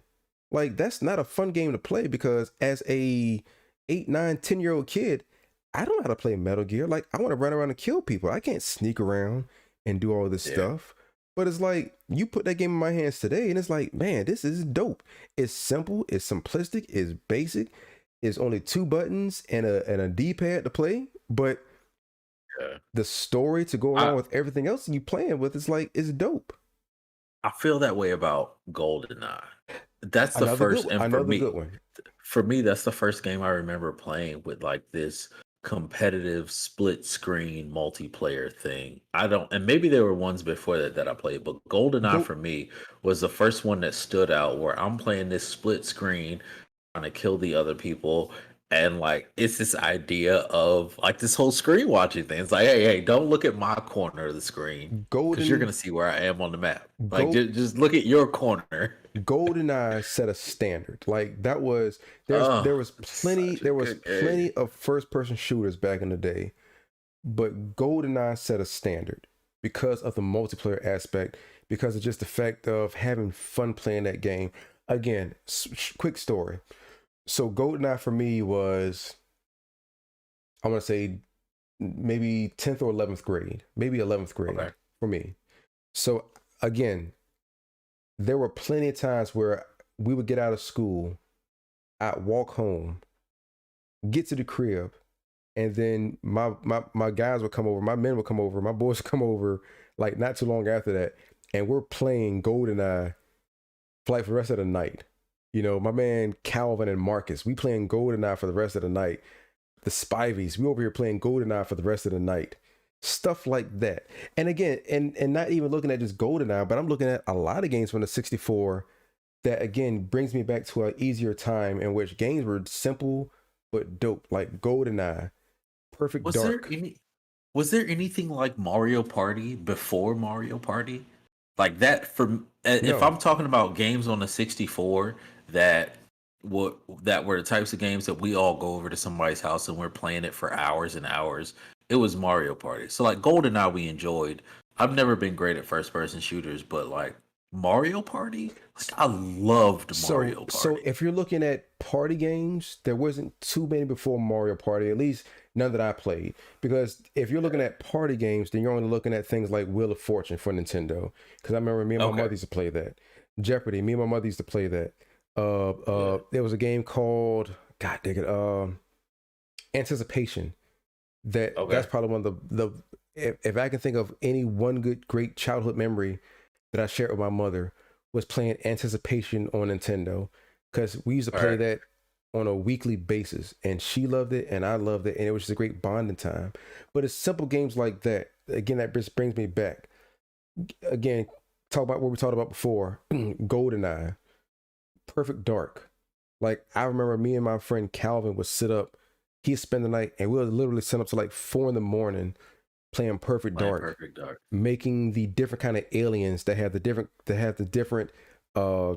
characteristics. Like one may be fast, one may be slow, one may be more accurate than others, one may be more harder. You know, we'll play that all night, playing all the WCW games, like WCW World Tour, WCW versus the Okay. NWO. Playing those games, it's like those were like simple games, but it's like Okay. it's nostalgic. It brings back to a time it's like, yo, games were dope before you had all these lifelike graphics, and before you could pick up NBA 2K21 and LeBron James looks literally like Yeah. LeBron James. Back in the day Yeah. when you played Live 92 and Oh my goodness. Shaq had a block NBA hand. Shaq had a block hand NBA with Live. he had a block hand with hands that you see my fingers right now. There were no lines in between my fingers. It was like it was like a solid mass. Dude, That was the hand. NBA Live was wild because so the only time they zoomed in on the player's faces is when they go to do free throws, And the and face every would, player and the face coming looked up to like the free this. throw line will be looking like, And the face would look like this. That's how the face looked. That's how the face looked. But "Yo, again, that it was game dope. was so oh, It was dope. and then like in the stands. So It was I remember freaking out. I remember freaking out when NBA Live got to the point where they were just Right. like you could actually see individual heads in the stands, and it looked like they were separate heads instead of like one glob Sure. of nonsense. And I was like, yo, stop it. That's crazy. We actually got people. And then I remember freaking out when it looked like there was a concession person walking up and down the stairs. And I'm like, oh my God, like this is something. It was something. So It was yeah, something. man. It was Yeah. something for. So I'm sure you haven't played this, and I'm not taking another shot based off this game. Back in the day, hold on. Yeah, I'm sorry. Cheese and Doom, Ink Devil. Doom was like one of the. Doom is the forefather, in my opinion, for first person shooters. I know a lot of people want to say Wolfenstein, and I think there was either something else out, but Doom for me was like the godfather for first person shooters. So I will give you guys both much credit and props for that throw out. So for Genesis, back in the day, it used to be the Versus series. The very first Versus series that I can remember back in the day was, and it was always based off the finals for the year before. So the very first Okay. Versus series was Lakers versus Celtics. Okay. And then there was Bulls versus Lakers. I want to say there was more. Got to look it up now. Got to look it up. But playing those games, and as basic as they were, to see Larry Bird do his fadeaway, and all the fadeaway was the character jumps up and it turns around and shoots. That was the fadeaway. But it's like you're watching him do that, and it's like, yo, that is dope. Like that is dope as hell. So yeah, so you had Lakers versus Celtics was the very first one. And that came out in 89. Excuse me, for Genesis in 91. But it was dope as hell. It was simplistic. But to see, like, for instance, Jordan. You know how Jordan always had the move where he goes to the rim, puts the ball up, goes under the rim, brings back under, lays it up. Yeah, the reverse. Yeah, Yeah. to see him do that in Bulls versus Lakers, like, it blew my mind. It was simplistic as hell, but it was like, yo, that's his move.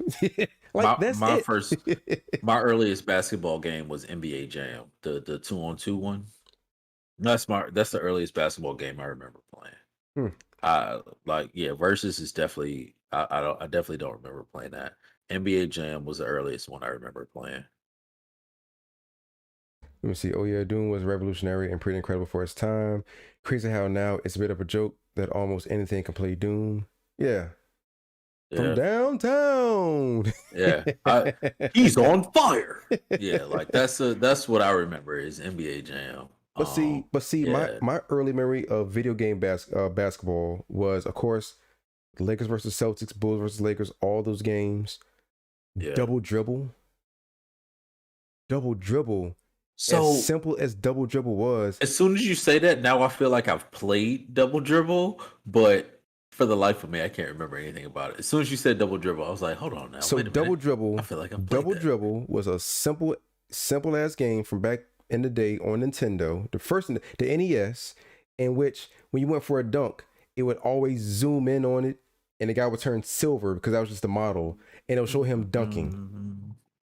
Okay, nope, never mind. Only heard of it. Definitely didn't play it. Nope, that does not look familiar at all. Double dribble was the shiznit. You do not know what you're missing.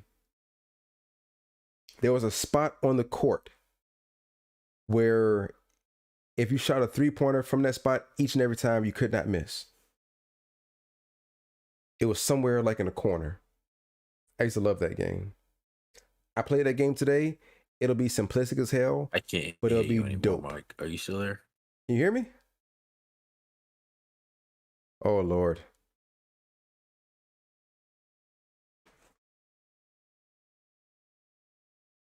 Oh Lord. Somebody from the chat, real quick. Can anybody from the chat hear me? I want to make sure it's not just me. Can the chat hear me? Oh, it's him. It's him. It's not me. It's him. Yeah, it's me. It's me. yeah, it's me. It's me. It's me. yeah, it's me. So it's me. So like I could not hear you at all. Yeah, Like, you were crashing. You were crashing. Hey, bro, don't do that. Don't do that. I didn't do anything. Like literally, your thing cut off. Like, don't make it seem like I'm just making stuff up. Leave my internet alone. All right, it's struggling. Hey, dude. It's struggling. Hey, it is what it is, man. We all can't be. We all can't have good stuff. Yeah, that's all I can say. Yeah, I made it through. Yeah, whatever. All right, I'm here. I'm back. So yeah, that's just the nostalgic feel I get from playing old games like that, and that's why it's like okay. Sure, you may not be into the old games like I'm into them, but it's like they still serve a purpose. They're still fun, regardless of how janky they are, how simplistic or crappy they are with the controls. It just, like I said, the Ninja Turtles game for Nintendo, as crappy as that game was, like I can play it right now today, and probably still can't beat it, and have a good time with it. So it's a difficulty for me where I would compare it to putting your phone away and having an atlas or map quest direction. It's not that I can't get through it, right? It's not that I won't get to my destination, but it's far more difficult for me to push through that than right because I'm spoiled now. Graphics are phenomenal now. You know what I'm saying? Like this is just we're at such a point now where for me to go back and play these old school games with these way worse graphics, I'm too spoiled. And a lot of people could go back and play them, but for me, I don't enjoy it as much. I don't enjoy it. It's not the fact that you're spoiled; it's the fact that you're bougie. Whoa! It's the fact that you're bougie. Yeah, no, that's true. Never mind. Yeah, you're right. Yeah. It's not the fact that you're spoiled. It's the fact that you have become so accustomed to a way of life that if you're gonna call me bougie, please make sure you call me bad and bougie. And Jedi, yes, I did enjoy X-Men, but that's because I played X-Men before, and so for me that was nostalgic. Playing a game, and I don't know if you were here for that. Playing a game that I've never played before, it doesn't remind me of any old games that I've played. But you want to play the Simpsons game. You want to play the Simpsons game, and you never played that before. Right. I want to experience. But the Simpsons game, right? Isn't it just like the X-Men? Isn't it like a 4-player side scroller kind of thing? That's just like the X-Men. There's a lot of games just like other games that you may not enjoy as much. And I play those. I try them out. But yeah, no. If it's just like old school graphics, it's not like something I've played before. It doesn't remind me of anything. Whatever. That's like playing an old school Knights of the Round Table. I tried to play Witcher 2, and I didn't even like that. Well, see, the Knights of the Round is another multiplayer. So here's the thing. I'm already gonna cut you off. Anything that's about the Arthurian tale, I'm gonna play. You're talking to me about swords, dragons, magic. Yeah, I'm playing it.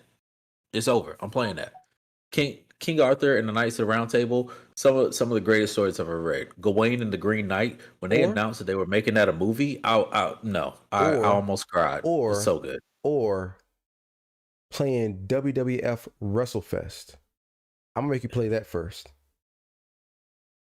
All right, whatever. And you're gonna love it. Whatever. I remember playing that game back in the 90s at the arcade. Do they have Ric Flair? No, he wasn't in the WWF then. It was okay. I'll give you the full thing. It was Hogan, Ultimate Warrior, Demolition, Ted DiBiase, Jake the Snake, Earthquake, Big Boss Man. I feel like I mixed somebody. Okay, that's before they started letting minorities in the WWE. Okay, cool. Got it. Understood. There were always minorities in the WWE. It's about the same number then as it is now. Yeah, 3 is it? And they're all in New Day, by the way. No, that is so not true. That is so not true.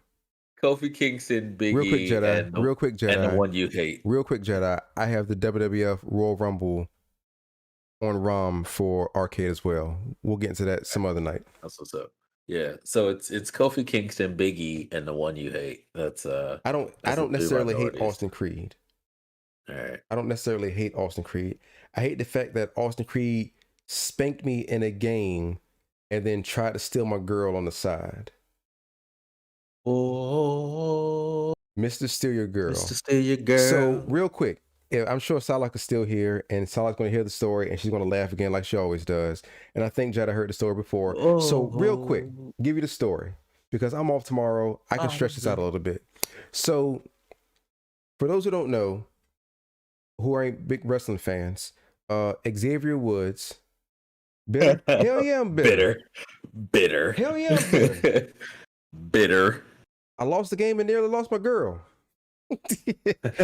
So Xavier Woods, aka Austin Creed, is a wrestler for the WWE. He's in the New Day faction or the New Day tag team now because he's not with Big E anymore. So he's a wrestler. So I first met Xavier back in 2017, my first time going to Dragon Con. He was dressed up as Mojo Jojo. I took a picture with him. I say met him like I actually know him, but that's the first time seeing him in person. He was Mojo Jojo at Dragon Con. I took a picture with him. I've seen him every year at Dragon Con since then. So we go to a con in DC, Awesome Con. First time going to Awesome Con. It was back in 2019, matter of fact. 2019. No, 2018, because that was our first time going, 2018. So we're there. He's there with the New Day. New Day is him, Kofi Kingston, Big E. They're dressed up as various Black Panther characters, right? So we're there. He's on stage. He's doing like a little interview with everybody in the crowd. He's answering questions, blah, blah, blah. So by the end of the segment, he's like, hey, there's an arcade downstairs. They got a Windjammers tournament going on. I'll be part of that tournament. Anybody wants in, meet me downstairs in about 15, 20 minutes. I'm like, cool.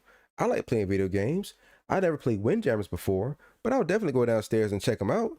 So I go downstairs, I enter the tournament, and we're into it now, right? So it's me, all these other guys, to include Austin Creed, Xavier Woods. So we're playing Windjammers. I'm in the first round. Again, I've never played Windjammers before. First time playing it. Playing Windjammers, I beat the first person. Beat him pretty soundly. I'm like, cool. Game isn't that hard. At the same time, I can see it's strategic, but it's not that hard. So I beat the first guy.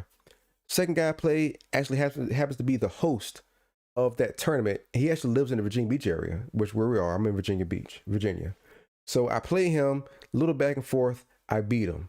So now here I am in the semifinals. Like if I can get past the semifinals, I'm in the finals. I'm playing for first place. So I'm in the semifinals. Who am I playing in the semifinals? Xavier Wood, Austin Creed, like the man, the myth, the legend. The man has his own YouTube channel in which he does nothing but play video games, up, up, down, down. So it's like, okay, let's play. I'm not intimidated. Let's get it, right? So we get into the game. Xavier Woods commences to spanking me like his child. He beat me at every point in every match, at every round. I felt like I was playing the game with my toes. I could not do anything to stop him. After a while, he notices me talking to a female that was off to the right of me, who was my girl, Psylocke. So I'm looking at her. She's trying to cheer me on. I'm saying stuff back to her. He's starting to notice that, okay, there's a girl over there. The girl's cheering him on. He responded to her. That must be his girl. So he's starting to get these points. And after every point he gets, he starts to this is exactly what he does. He's looking this way, and every point he gets, he would go. And I'm like, dude, stop looking at my girl. Oh, what are you talking about, man? What are you talking about? I ain't doing nothing. So the next round would come. He would, once again, score a point of me very easily. And then he was slow to just peek at my girl again. And I had to yell at him again. Stop looking at my girl. So the man ended up beating me. Beat me pretty soundly. Like maybe 18-0. Like he blanked me. Like I didn't score not 1 point. And nearly stole my girl. Nearly stole her. Only by the grace of God that she's still here. I love you, Psylocke. Well, congratulations on keeping Salah. That's congratulations. Are you eating bacon? Bacon jerky, bro. So it's bacon. Yeah, bro. Okay. Okay. Okay. Okay. Hold up. The follow-up story, bro. What's the follow-up story? I have no follow-up story. What's what's the follow-up? There's no follow-up. Oh, the next time you saw him. Oh, well, I've seen him plenty of times at Dragon Con. So I go to Dragon Con. Might have been the same year or the year afterwards. I don't remember what year it was. I have to look it up. I see him at the main hotel, and I'm going over there to take a picture with him. I get beside him and I whisper in his ear. I say, "Hey, man, you beat me at Windjammers the other year, and I've been holding a grudge with you ever since." My man, who's clearly had a few drinks, he wasn't drunk, but you can tell he had been drinking. He looks at me and says, "Use it." I'm like, "You son of a, you SOB, I will step on your foot right now." Yeah. So at the conclusion of that story, I have one question for you. Sure. Who is our actor for tonight's Woodbine to Portier? Well, you know what, man? It is. Shut up, Jedi. I thought you were on my side. Why you making me relive this trauma? Why, Jedi? I thought we were better than that. All right, let's roll forward. So, screen flip. Boop. So tonight. So for those who are new to this podcast, I have a great disdain for the actor Bokeem Woodbine. If you're not familiar with who Bokeem Woodbine is, don't worry about it. He's nobody to remember. But he is the guy on the left-hand side of your screen on a scale that looks confused and stupid. Bokeem Woodbine is the worst black actor of all time. Of all time. No questions asked. All time. All right. He's been in plenty of movies, and he's sucked in all of them. Vice versa. Hold on. I am talking. I'm sorry, people. I didn't mean to yell like that. I apologize. Flip side, except Life. That's right, Jedi. Life was his best role. You want to know why Life was his best role? Because he didn't speak. Didn't speak a word in Life. Should have won a Grammy. Should have won an Oscar. Yes, he's a dirtbag. He's a douche. Thank you, Ink Devil. I'm glad we're finally on the same page with something. So, flip side of that, Sidney Poitier is the greatest black actor of the history of black actors. There is no one greater, not even the great Morgan Freeman surpasses the greatness of Sidney Poitier. So I have created, as you see on the screen now, a scale titled the Woodbine Poitier Scale of Black Actors that we rank every week an actor on their of their merits throughout the medium that is movies and television, as I like to say, because I'm fancy. So you asked me who's today's topic on the Summer Jam screen? Is that what you asked? Who is next up on this list? Yes. So let me see if you can guess. So today's actor is a veteran actor. Okay. He has been in the game for at least let's say 30 years. 30 to 40 years. Okay. He was a child actor. All right. His first role, I want to say, or at least his most well-known role as a kid, was in Cornbread and Me. He has now gotten to the point where he is the leader of the Free Nation for those who are not stuck in a machine. And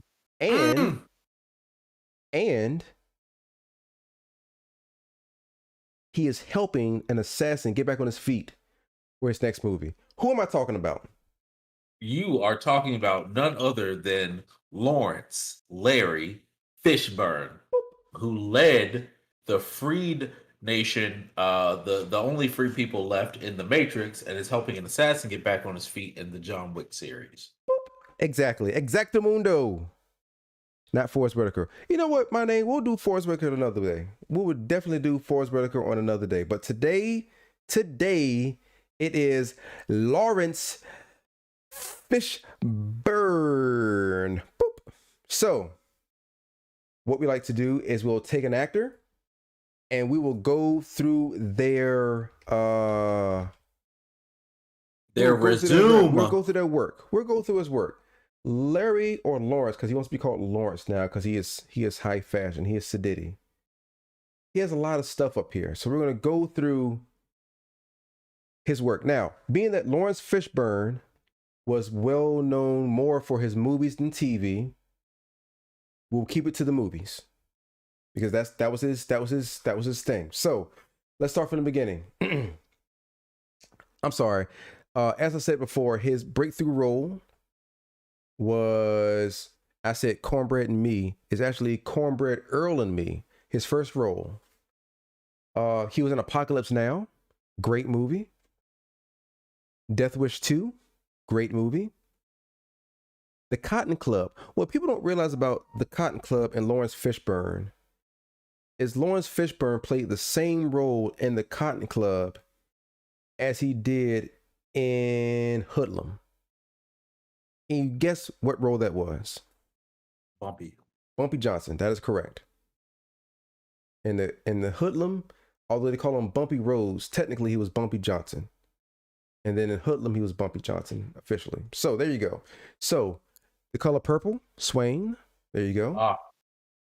Nightmare on Elm Street 3. Who can forget when he started collaborating with Spike Lee doing School Days? Oh, wake up! He was in Red Heat. Wake up! He was in Red Heat with Arnold Schwarzenegger and Jim Belushi. Not a great movie, but still, he was rubbing shoulders at an early age with Arnold Schwarzenegger. The King of New York. Who can forget King of New York? Boys in the Hood. Oh, solid. And you just said, and as soon as you said a Jedi, I pulled it up. Deep Cover. Yeah. Deep Cover. Well, who can also forget his next movie after Deep Cover? What's Love Got to Do with It? Ike Turner. Love got eat the cake anime. Eat the cake. Eat the cake. How many memes have you seen of Lawrence Fishburne as Ike Turner with him doing the whole look over his shoulder thing like you're crazy? Yeah. When somebody cuts you off in traffic.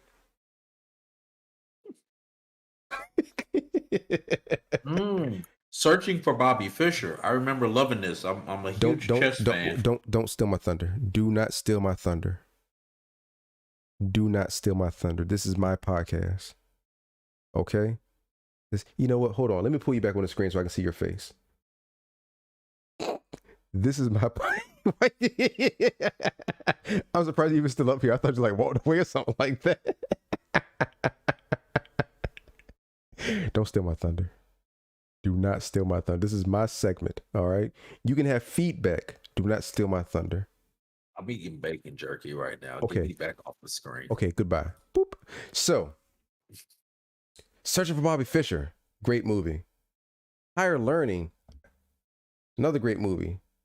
Bad Company. Just Cause. Othello. Bled. Event Horizon. Hoodlum. The Matrix. Osmosis Jones. My Name Is. Biker Boys. Matrix Reloaded. Mystic River.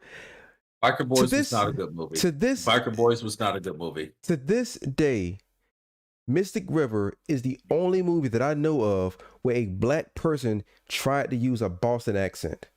Find another one for me. You can't. It doesn't exist.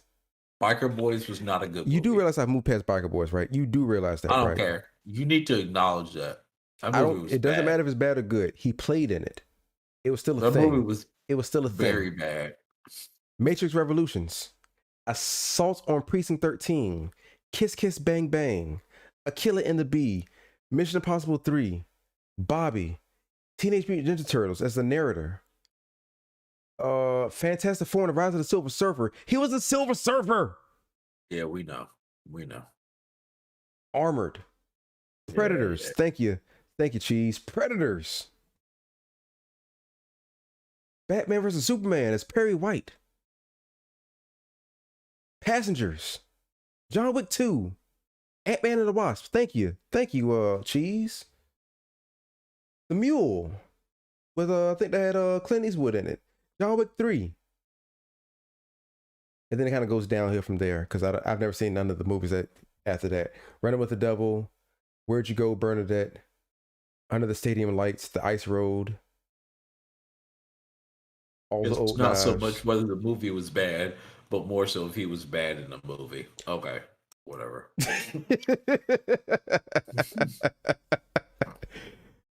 Ink. That's not the whole point. Don't.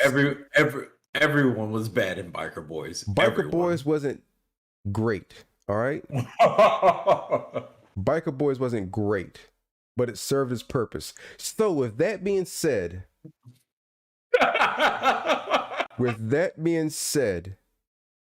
for those who in the chat, oh my God, I would like to know, out of 0 being Bokeem Woodbine and 10 being Sidney Poitier, where do you rank the great Lawrence Fishburne? While we're waiting for him, Cousin D, where do you rank Lawrence Fishburne? I give him -1 point for Biker Boys, which puts him at a 7 or at a 6, actually. Sorry. All right, so 6. Okay, I got to move him up because it's going behind it. There we go. 6. My name is at 7. Okay, that's very respectable. Yeah, and I just took away a point for Biker Boys. I don't care. Ink Devil, 7 or 8. 7 would be where he is, but he loses a point for doing Biker Boys. You don't have to keep saying that. We heard you. Haven't seen much of them, but what I've seen is pretty memorable. Oh, 9. Woo! Psylocke, a 9? Psylocke, really? Psylocke's playing spades. A 9? Psylocke's playing spades right now, and Psylocke put out the big joker on the first hand. If Psylocke was playing spades, she would never bid 9. You bid 8 or 10. No, I'm not saying she bid 9. I'm simply saying she came up with a high number, meaning that she came up with the biggest card. You know what? 8.5 just to spite Dom. You know what, Jedi? The next time we play World War Z and you're down, I'm leaving your ass. So hold on. So my name is. I see that you have 2 answers. Are you going to say 7 or 8, or are we saying 7.5? Like, I want to make sure I average these correctly so I can get the people's vote correct. Oh my God. We're getting petty in here. Regains points for true crime. Regains a point for true crime and shoot. No. I'll tell you what. He can get a point back for Blackish, but not for True Crimes and Streets of LA. Add a point for Biker Boys, so it's an 8. Okay, there we go. The people have spoken. Hey, look, people y'all have are spoken. Trash. Hold on. Let me hold on. Make sure my thing is sturdy. It's sturdy in here. Let me go ahead and once again, as I like to do, let me go ahead and mute Cousin D. Bop. Oh my God. And you know what? I'm just gonna keep bop.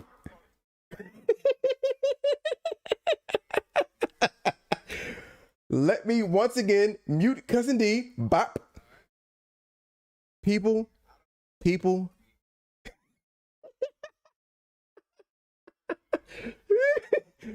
I'm taking my headphones off. Bop. So, people. It's one thing for him to call me trash. I would not allow him to call you trash. I would not allow Cousin D to badmouth you good people. All right?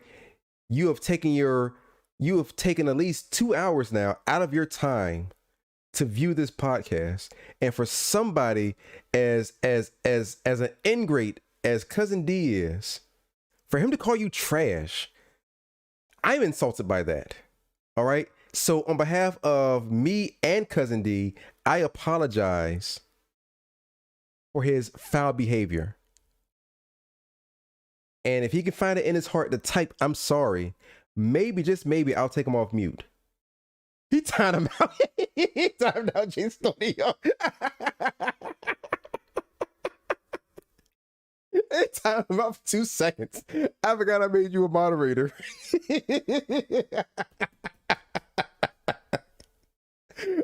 Oh, my stomach hurts. All right, so hold on. Let me go back up in this chat so I can get these numbers real quick. Oh, oh man, my stomach hurts. All right, so we got an 8.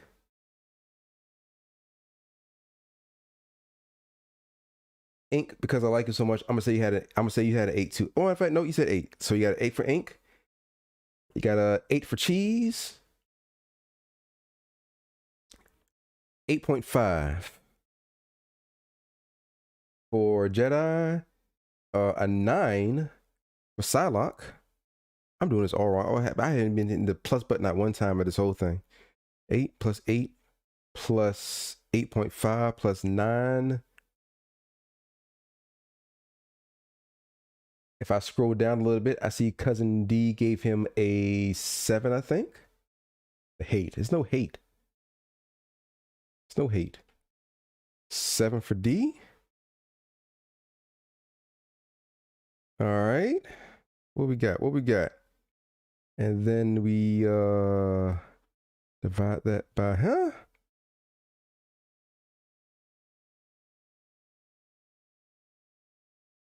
So it averages out to about a 8. So the people have voted Lawrence Fishburne 8. I also will give him an 8 as well. I will agree with that. Lawrence Fishburne, in my book, is an 8. Cousin D, you've been unmuted. Are you still there? Caller, are you still there? He's still a 7. It's so much disdain in your voice right now. It's troublesome. He did Barker Boys. All right, he did Barker Boys. He's a 7. Before you even say it, Jedi, do you want to know who's not an 8? Do you want to know who's not even a 1? Hold on, wait. Can I try this one? Can I try this one? No, you can't. Bokeem Woodbine. Can I try this one? And is it Bokeem Woodbine? Is it Bokeem Woodbine? Is it Bokeem Woodbine? That is our episode, everybody. Bokeem Woodbine is trash. Matter of fact, for the next episode, I'm gonna take Bokeem Woodbine's face off and just put a trash can there. No. Can you? No. Can you put a trash can and put the title Bokeem? I'm gonna put a trash can over his face. Can you got to get his face inside a trash can? Yes, bro. I'm going to. Matter of fact, stand by. I don't have work in the morning, so we can make this happen before this stream is over. You know what? We've been okay. We what? What are you gonna say? What you gonna say? What you say? Say what you say. I was just gonna say we've been on for 2 hours, bro. I know that, but we can't hold the people up all night. You're trying to maintain their attention while you make a trash can. Hey man. The things you do, the things you do for the people you love. You know what? I'll fix it. I'll do it later. I thought Bokeem Woodbine's face was a trash can for you. Good point. Psylocke, unfortunately, I have not Psylocke. All I know is throughout, no matter who we've thrown up there on this screen for the scale, they all rank higher than Bokeem Woodbine, and that's all that matters. That's all that matters. I like to think they can't rank lower than Bokeem Woodbine. No one can rank lower than Bokeem Woodbine because you have him at a 0. So technically, there are numbers lower than 0, like -1, 2, 3, 4, 5, so on and so forth. But there is no black actor in existence that ranks lower than Bokeem Woodbine. All right. Like, think about the biggest number on the positive side that you can think of. We do these every week, my name. We do these every week. Every week, my name. Every week. Come back every next Sunday at 10 p.m. Come back next Sunday, my name, and we'll have a new actor to throw on the Woodbine-Poitier scale of black actors. This is a thing. This is the closing. This is the closing segment, my name, of every week.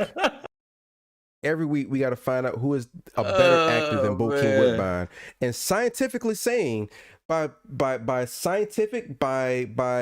Scientology, for whatever you want to, whatever you believe in, the chicken bones, throw them on the ground, whatever you believe in, It's Wow. always an actor better than Bokeem Woodbine.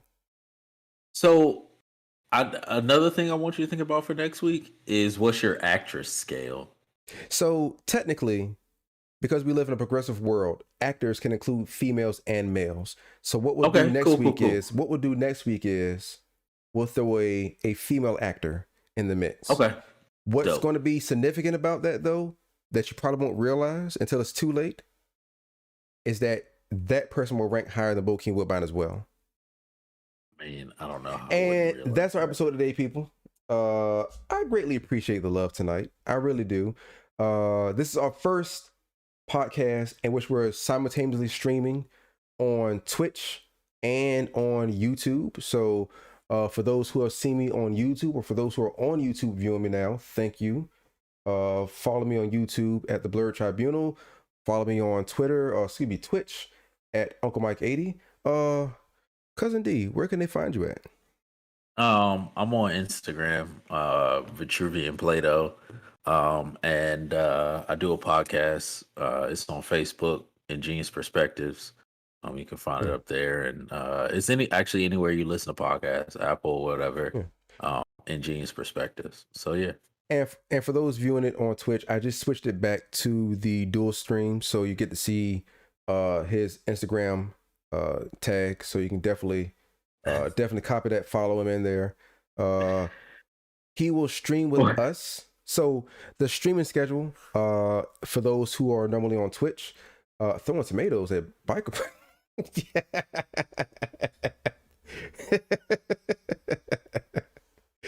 So I normally stream Thursdays, Fridays, and Sundays. Fridays is usually from 11 until whatever.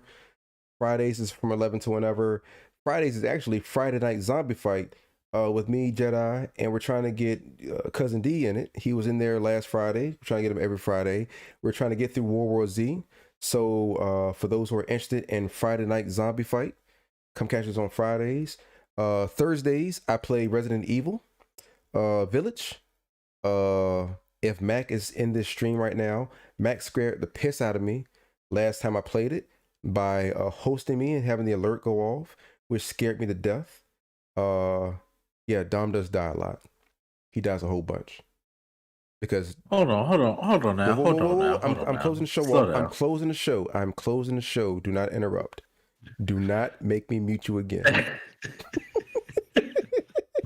This is my podcast. This is my podcast. All right, I'm just gonna sit here and drink for the rest of the night. All right, whatever. So again, Thursdays 11 to whenever, Resident Evil. Fridays 11 to whatever, Friday Night Zombie Fight. Sundays, I'm not getting power hungry. I know my worth. Yeah, I know my worth. Getting power hungry. No. I know my worth. Power hungry. I know my worth. Very. Sundays at 3 p.m. is Retro Sundays, in which I'm playing an old school game, which for this time period is Super Mario RPG and the 7 stars. And then, of course, at every Sunday at 10 p.m., we have the Blerd Tribunal podcast with me, Cousin D. We normally have Baron Rufus Xantos, but he is on assignment on the moon right now. As soon as he's done with his trip, he'll be back. And hey, maybe we can get Salak up here next week. We've been trying to plan for her for a long time now. Salak is waiting. And I would love to hear the story about the video game and you getting your ass whooped in Windjammers from her perspective. Whatever. And Ink, I saw your earlier comment. I am not an actor, so I will never be on the scale. So there. Ink, do not be that person right now, Ink. I felt like we were doing good with our friendship. I felt like we're making bonds. I felt like we're creating memories. Do not do that to me. All right? I've gotten through actually a podcast without having a close, in-depth, intimate conversation with the camera and a person. Let's not change that. Not just for me. Yes, I do believe, Ink, that if I was to put myself on the screen, you will put me as like less than Bokeem Woodbine. And I'm not having that.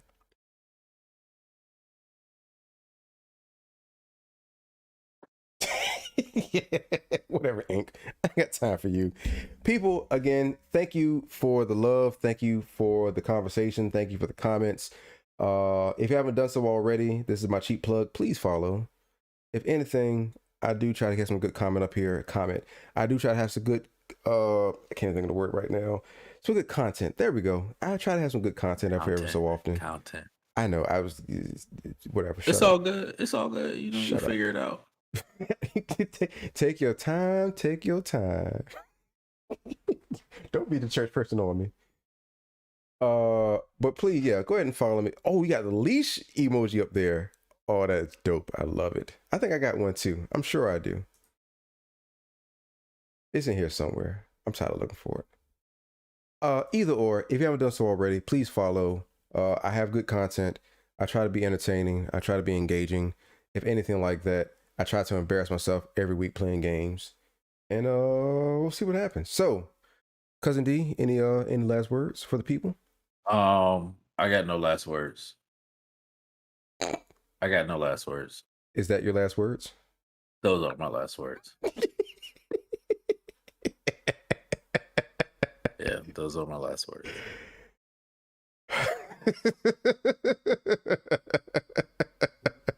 Cousin D, I love you, dude. Yeah. If there's nothing else I can say about you, you're a stand-up dude. Bit of a paradox there, yeah. Bit of a paradox there. Any last words? No, I have no last words. Was that your last words, D? Yes. Yes. Yes, y'all need some vagina. Wow. Wow. Wow. Wow. Wow. Wow. Oh my. Oh my. So anyway, guys, I know I said it before, but I like to show my appreciation. Thank you for tuning in for this week's of the Blerd Tribunal podcast. We'll be here every Sunday, 10 p.m., Lord willing. If you got any suggestions, don't be afraid to drop time. Deuces. Oh, D left again. Oh, D. Oh my gosh, D. You are the worst person, D. Good night, everybody.